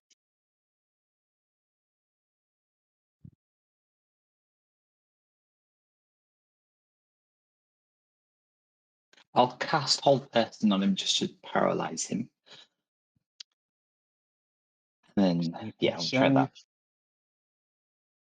Oh my god, he has insane saves and he has rolled not higher than a 3. Oh man. That's his 3rd legendary resistance and final one. He succeeds. And then I will summon my think I took my spectral weapon.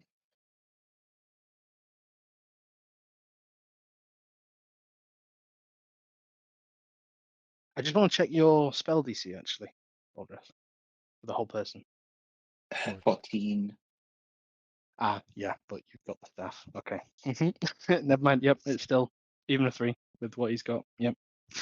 Carry on. Right, the stuff. Okay, the stuff does things I don't know yet. Cool. Yeah, I summon my spiritual weapon to start slapping the Okay. Describe your treant. spiritual weapon.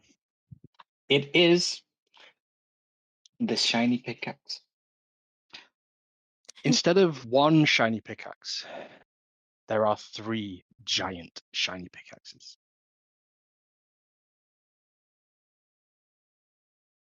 You can make 3 attacks with this weapon each round. Oh la la. Okay.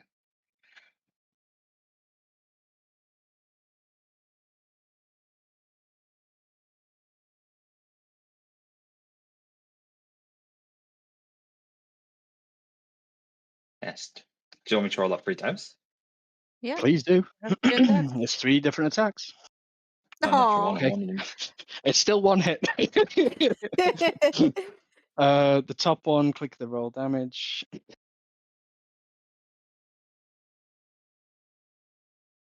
Click. Is it loading? Is it coming through? No, we'll try it manually then. What level did you cast it at, by the way? Oh, it's 2. That's why I didn't click the button. Okay. 9 force damage. And are you hitting the king or are you hitting the treants? The treants. I'll hit treant number 1. Okay.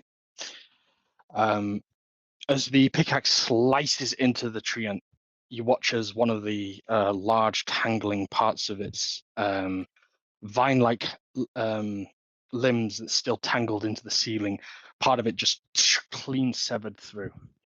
It still lumbers to life towards the king. Next up, the treant's turn.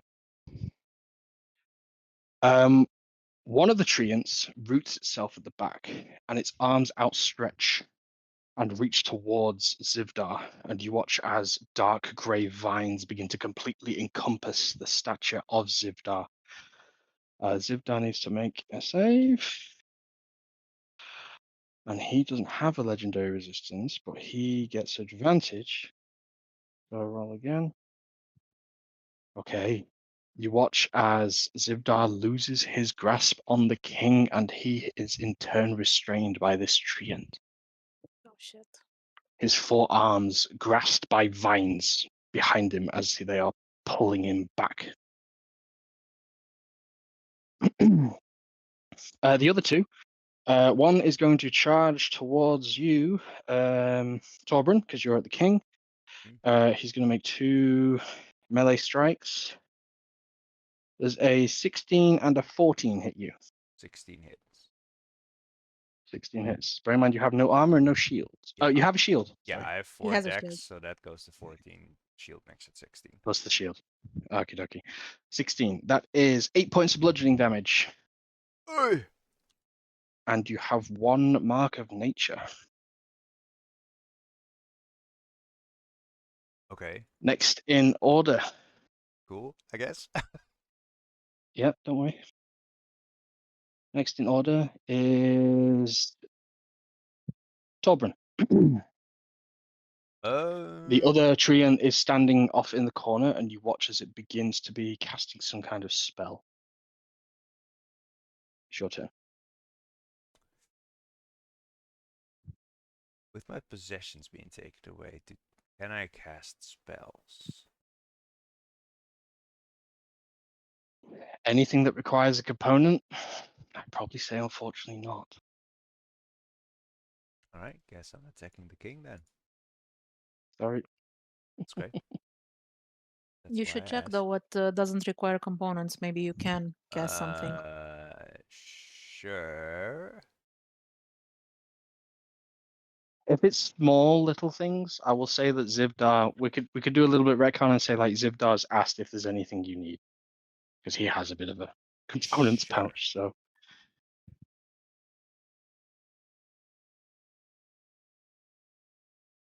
Oh, I see. Fog Cloud uses ruby dust worth 50 GP. Never. I don't think Zibdar will have had that on him. And you would not have been able to cast that without the 50 GP otherwise either. Yeah. Wait. Oh, never mind. That's auto completed on every spell. That's an example. Okay. It's an example. Okay, good. Right. Fog Cloud. I was going to say, because I know you've cast it before and you Yeah, didn't yeah. need dust. Components V and S. That's what voice Verbal and semantic. Yeah. Okay. Okay. So no components. So I will cast second level Fog Cloud because I only have a second level spell slot. And Okay. I will place it over the casting tree and as much of it in between us without it going over us. Okay. All right. What does that do? Just impair vision? I believe so. Fair Heavily enough. obscured. Okay, Zibdar is going to attempt to wrestle free of this. He does so. He's no longer restrained. And he is going to he's going to split his 4 attacks. He's going to make 2 on the king to grapple him. And he does. Okay, that's so fortunate for you guys. So the king is again grappled and restrained, but only by 2 arms. And the other 2 are going to. You watch as he points in the direction of the treant who grappled behind him, and sort of like finger gun just shoots towards him. You watch as a circular ring of red and black as he hexes the target. I won't tell you which type. But his blood hunter kicks in. Oof. And his eyes change from a straight white moon as they begin to darken with a little bit of shadow. However, that's the end of his turn. Ariel, you're up in a moment after the king. Sorry. The king is again. He's grappled again. Can't do shit.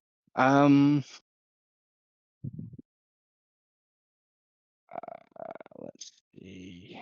What's he gonna do? What's he gonna do? Looking at the sheet. Sorry, this is probably my least prepared combat. Quickly. Right. He just makes attacks with disadvantage at you, Torbran. Hmm. You watch as in his right arm, because his mouth is freed now, materializes a green-like vine weapon. Just he pulls out of the ground, and a longsword strikes in your direction twice. That is a 21 and a 15. He hits a 21 with disadvantage. Sorry, no, you're right. 21 and 15, so 15. And he's going to make the second Oh, swings. I see. It's an 18 and another 16. Okay, so he's got 1 hit on you then. Yeah, that's 16 hits. 16. That is 12 points of slashing damage. 2 marks of nature applied, so you should be on 3 now, I think. Yes. What's that mean? Nobody knows. Ariel, it's up to you. So Actually, hang on. I need to Zipdar's make got a 1 concentration save. mark of nature. You do. Constitution save. That works. Yeah. Cool. So Fog Cloud maintained, yeah? Yeah. Okay. Ariel. Ariel is going to try one more time to be diplomatic. I guess it's not really the best time, but she just is really hoping it'll calm things. She's I going to just say, want to yeah, stress to the player, yeah. happy for the character to do this. Yeah. I believe at And this point, unless you are rolling nat 20s kind of thing, that diplomacy has failed in this scenario. that, But it's yeah, it entirely up has, to you. but at the same time, like, She's well, Ariel. she was going to do spiritual weapon at the end of the round because it's a bonus action in case it Mhm, it obviously fails. But I want her action to be one more attempt at this, so fuck it. Let's go for it. Let's see Um, what you say. There are avenues you could push, so let's go. Let's see. she's going to say, first of all, I don't know what you mean by assassin. I have been a loyal servant of the Fairy Queen all my life, and I will always be. I am not trying to doom anybody. I am only trying to make peace in this realm, because otherwise the devastation will end all realms.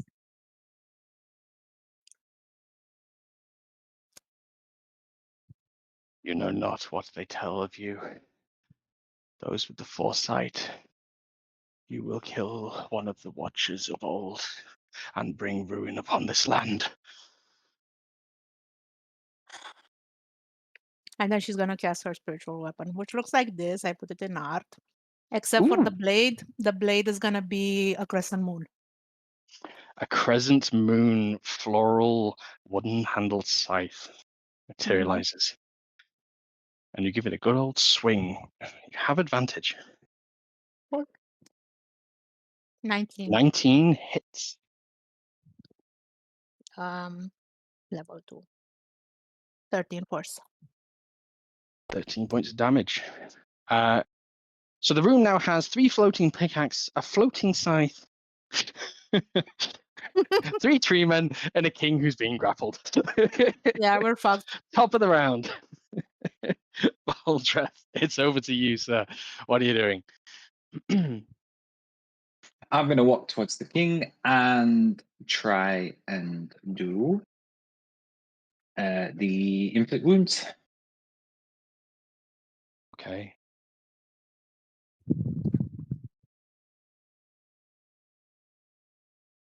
God damn it.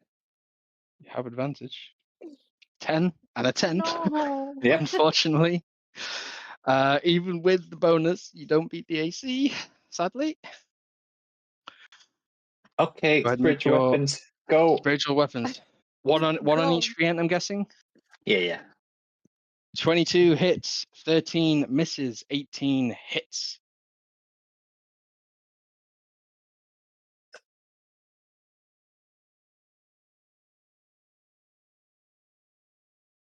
So I just roll. Okay. Yep. Yeah, so it's 1d8 plus 3. So if I just roll 2d8s and then we add the 3 to each of the dice. So a 6 and a 5. 6 damage and 5 damage. Okie dokie.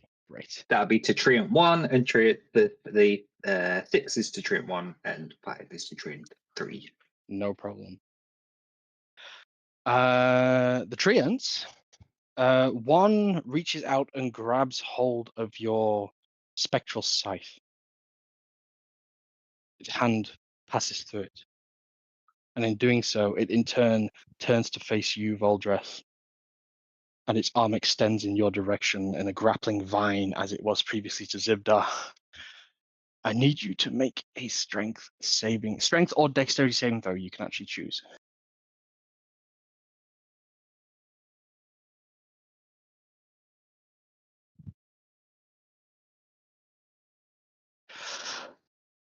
Oh God!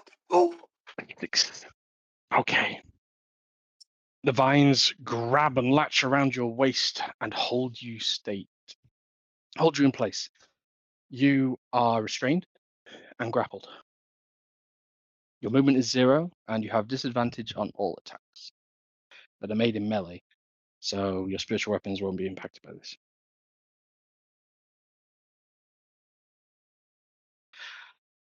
Sorry, I didn't mean to click that. I just need to open it up to see what it does. And don't know what to press. Don't worry about it. Don't worry about it. The cast is going to finish, and it's going to go at disadvantage because it can't quite clearly see the target.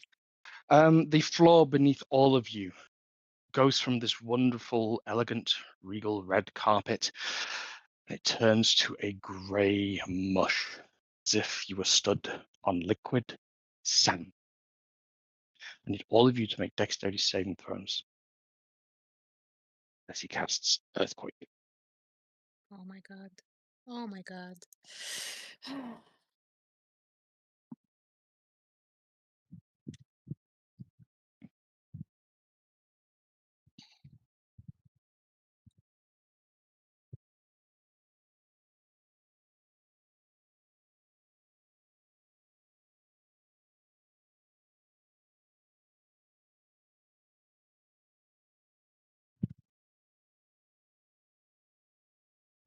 So, on a failed save, you are knocked prone. Valdreth, dex saving throw? Oh, wait. Do you auto fail because you're restrained? I believe so. Oh, God. Valdreth, you are knocked prone. Ariel, you are knocked prone. Torbran, Mhm. I'd say you only just succeeded, but it was a 20 DC. So 24, you're fine. However, the rest of you suffer. Oh my god.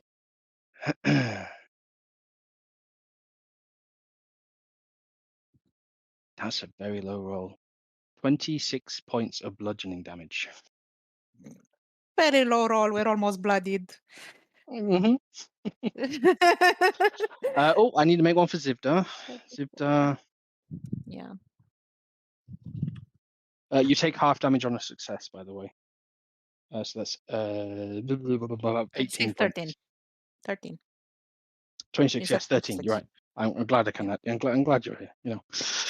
So 13 points for Zivda, 13 points for Torbran, 26 for the two of you.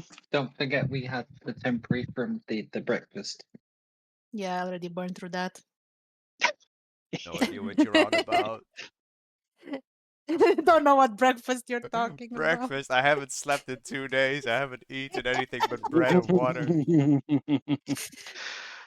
Zivda, seeing this, is gravely concerned because as he sees this, one of the treants who is in melee range raises his arms and pries Zivdars away from the king as they lose the contested strength check.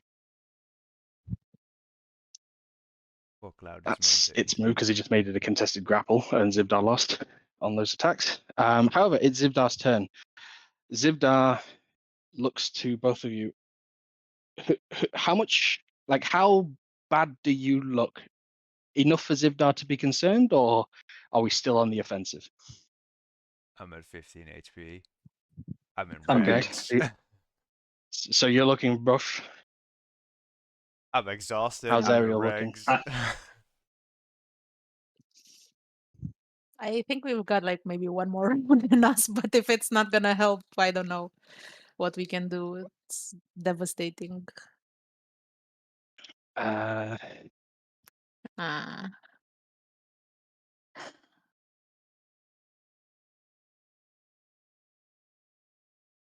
um, yeah.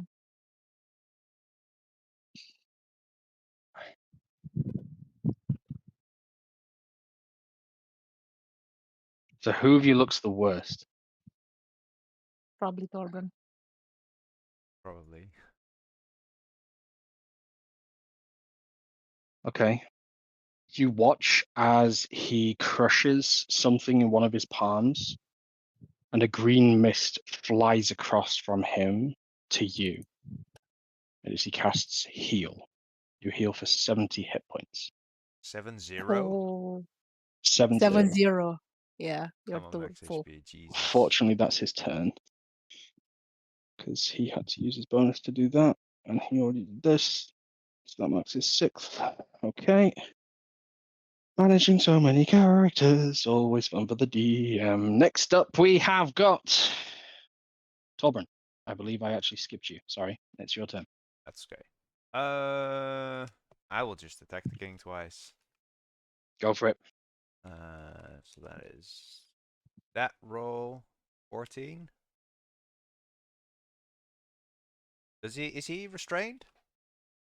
He is no well, because I went out of order. He would have been. So I go see. with advantage because All right, yeah, 22 for the he first. lost the grapple now. 22 hits. plus that would be max damage, 12 damage. 12 points of damage. Okay, And makes we that there. strike again. 19 or 25. Yep. For another 25 hits.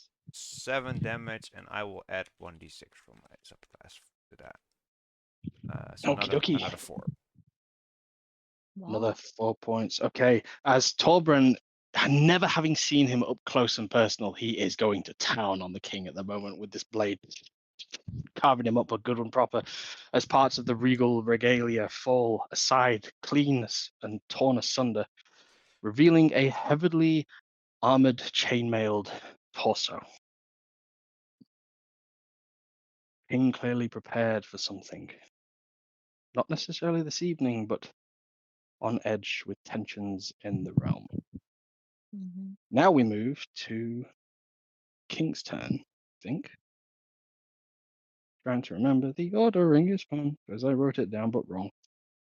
Yes, the king. Now free from his restraints, he points at.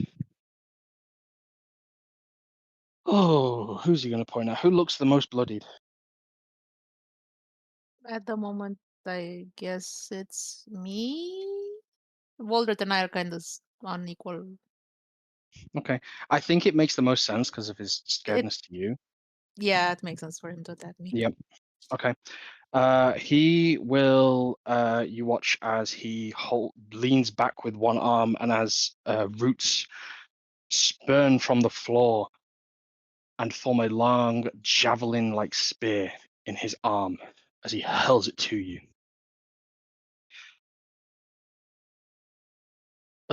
Really? Yeah. Does a 17 hit?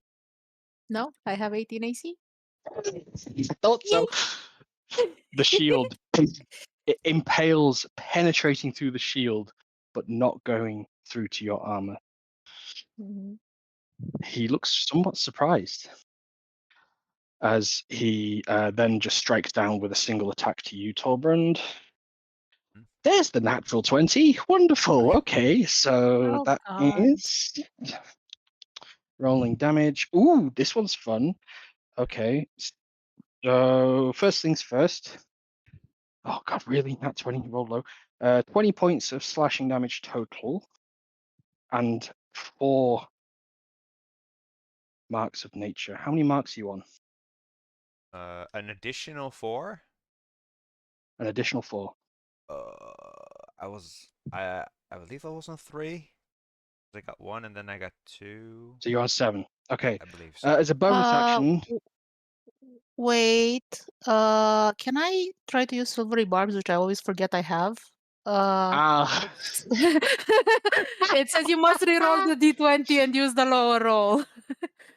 must re-roll a d20 and use the lower Yeah, I'll roll. put it. But I'll put it Okay. because I don't want Thorburn, who just got healed, to get super damaged again. Okay. So that's a 19 total, but not a natural 20, It's not a natural 20. which Still means you hits. only take 11 points of slashing damage and you only get 2 marks of nature. All right, so the 5. You have However, you have 5 advantage on marks your of next. nature. Oh man. Okay. At 5 marks of nature, he uses his bonus action to detonate. We Oh God. I need you to make a dexterity saving throw, please. 22.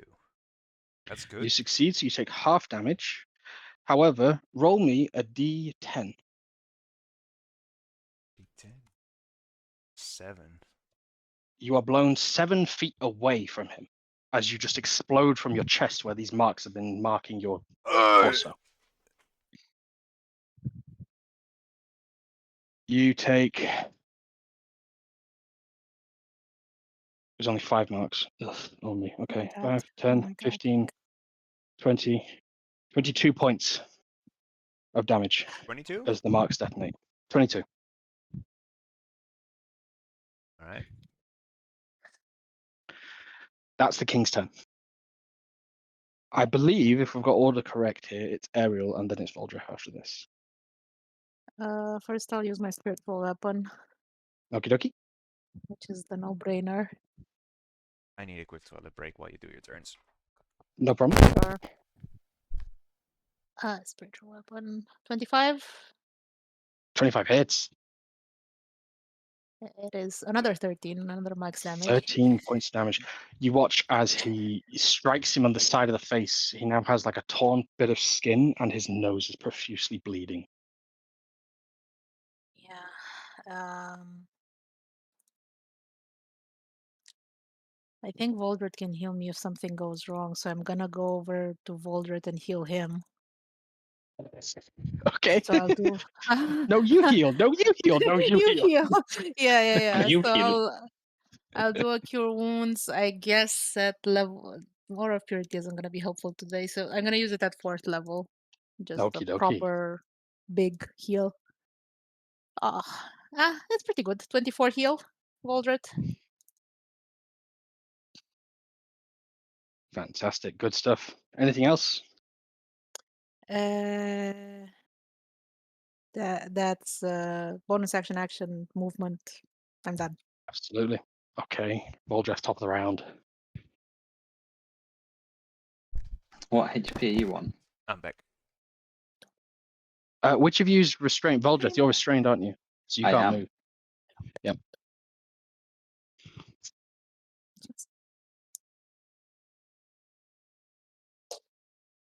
However, I can Oh, try how and many hold person. how many marks are you on, Voldreth? Did I tell you to add You a +1 have for last turn? No, so I'll be on 1. You'd be on 1. Okay, cool. Am I on 0? I don't think you told me to add any. If you've not been struck, Yeah. no, because you blocked the javelin. So if you've not been struck by either the treants or the king with a nature attack, Okay. you are on 0. Okay. I'm gonna hold person the king again. Whole person. Okay, here we go. What's the DC? 14. 14. That's what I Plus your know it as. specialty. 14 plus your special. Okay. He has rolled so far on this a natural 1, a 2, and a 3. Oh my god. Go for 4. He Can this needs luck One. keep going? he needs a 6. Okay, Aw. Oh. that's all he needs. Oh my god. Don't want it to end this way. He rolled a 5. Yeah, he's paralyzed. Yay! Okay. The king is paralyzed. The treants are still awoken. What do you do? How about we just Spiritual get the weapons. fuck out of here with the guy while he's paralyzed? Okay. He's obviously fighting on his home territory right now. It's gonna be super difficult to fight. The treant that's got me grappled, can I move Yep. all my spiritual weapons to attack the vine that's grappling me? Okay, absolutely. Make those 3 attacks, boy. 15 AC. 2 hit. Go ahead and roll the damage. Might be close.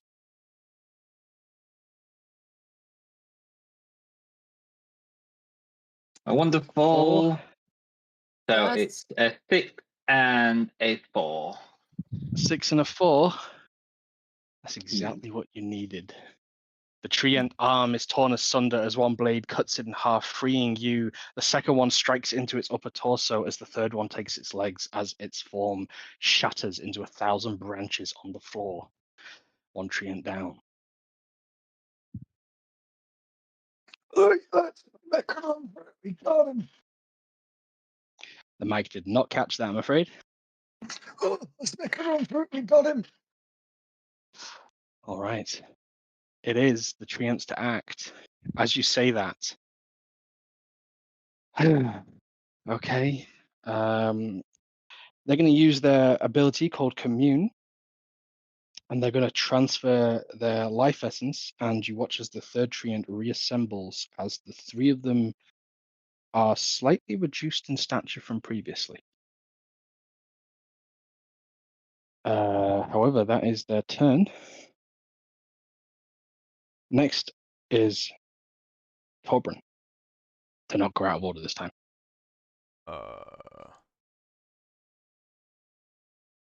Where am I? I just got blown away. Am I next to a tree and Yep. am I? Oh. As you stand up, You're not next to a treant. You're just towards the door. Basically, you got blown backwards. So Okay. Hmm.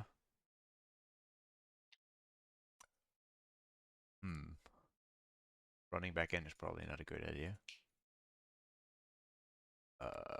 I'll just start running down, I guess. are you gonna run out of the room? Probably.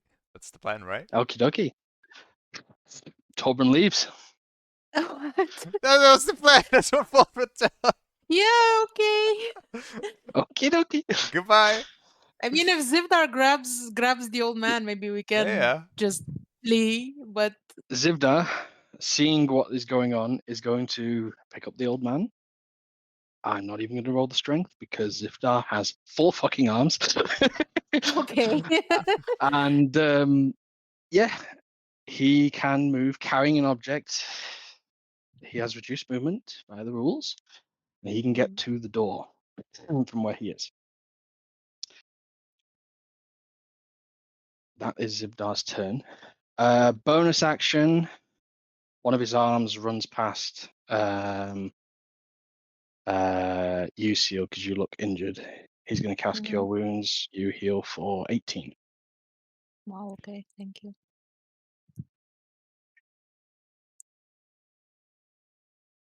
So Zivdar runs to the end.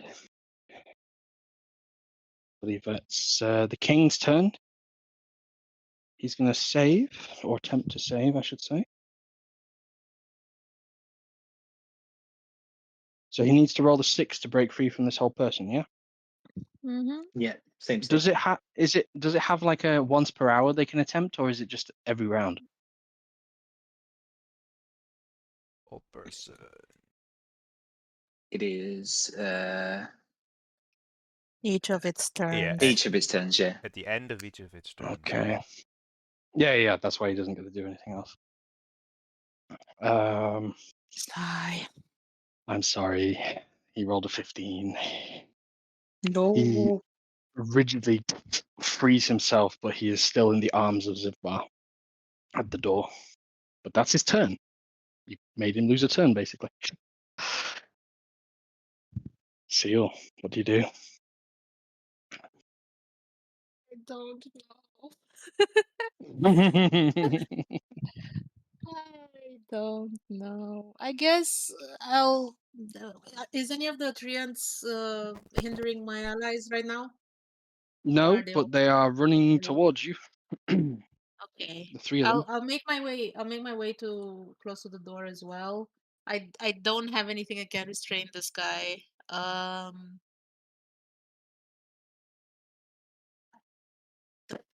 really don't know. I'm a healer. you know, yeah, I guess I'm gonna do Toll the Dead at the king, and I'll also move my spiritual weapon to attack him, so I'll do some damage, I guess. DC 16 Okay. wisdom save for 10 necrotic, or nothing if he makes a save. AC 6. 15. There you go, 10 necrotic damage, and then 10 spiritual necrotic. weapon 26, which is a hit for 12 force damage. 12 force damage. As the strike slashes him, he sort of coughs up a mouthful of blood, clearly now having taken quite a bit of a beating unexpectedly. I'm gonna back away to the door. To the doorway. Okay. Yeah. So just to restructure this, as the party run out, I assume Voldreth, you run on your action would be to leave the room as well with the party? Do I know he's broken free? Yes, you would know the spell has ended, yeah. Okay, time to do it again. Sure thing. As you do this, okay, You can still move though. you run out into the hallway. As you're running along it, the 2 treants chasing after you. The top of the stairwell, the door opens, and Captain of the Guard, Esthal, stands there with 2 guards behind him, sword and shield in hand, looking at the sight before him.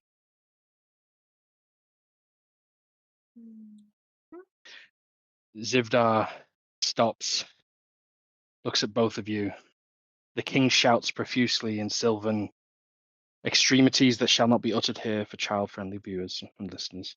However, insults about some people's mothers and laziness, and you will be dismissed. Something towards the effect. Zivdar looks at you.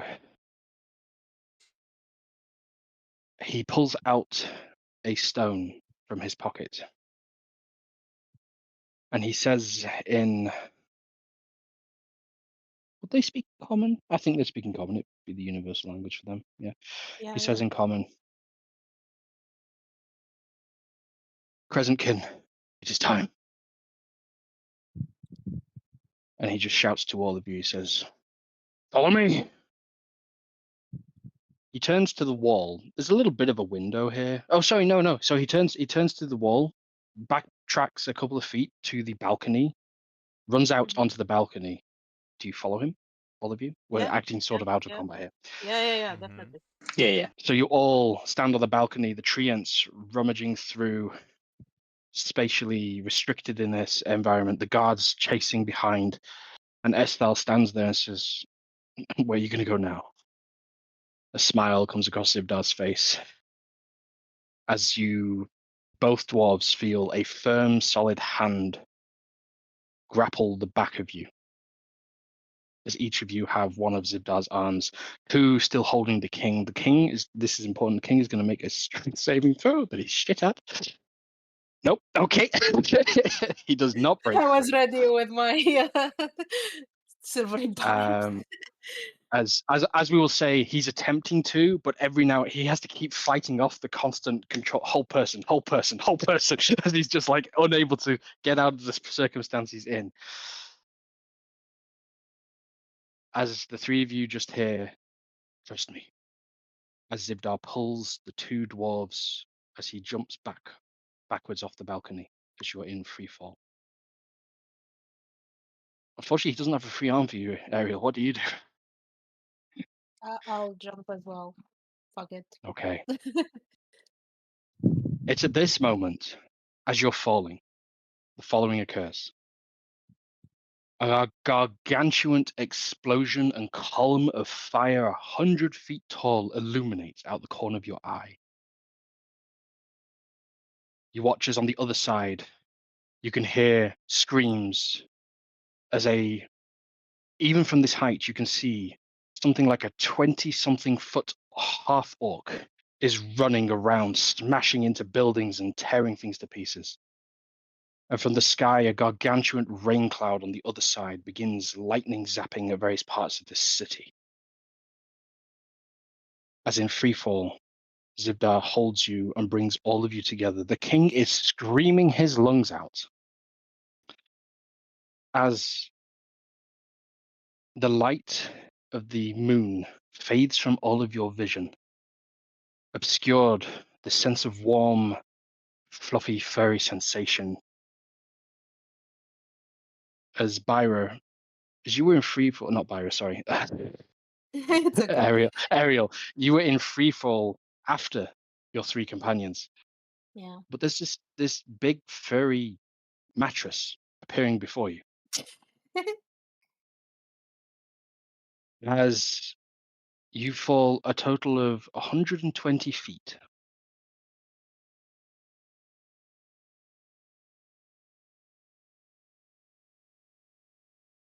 No damage is taken by the party because you land on the transformed form of Zivdar Bar,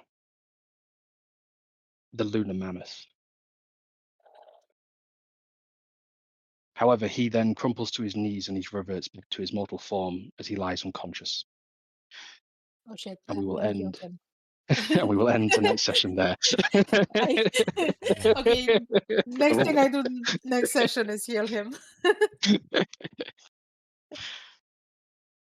want to stop the recording, Pep? Yes.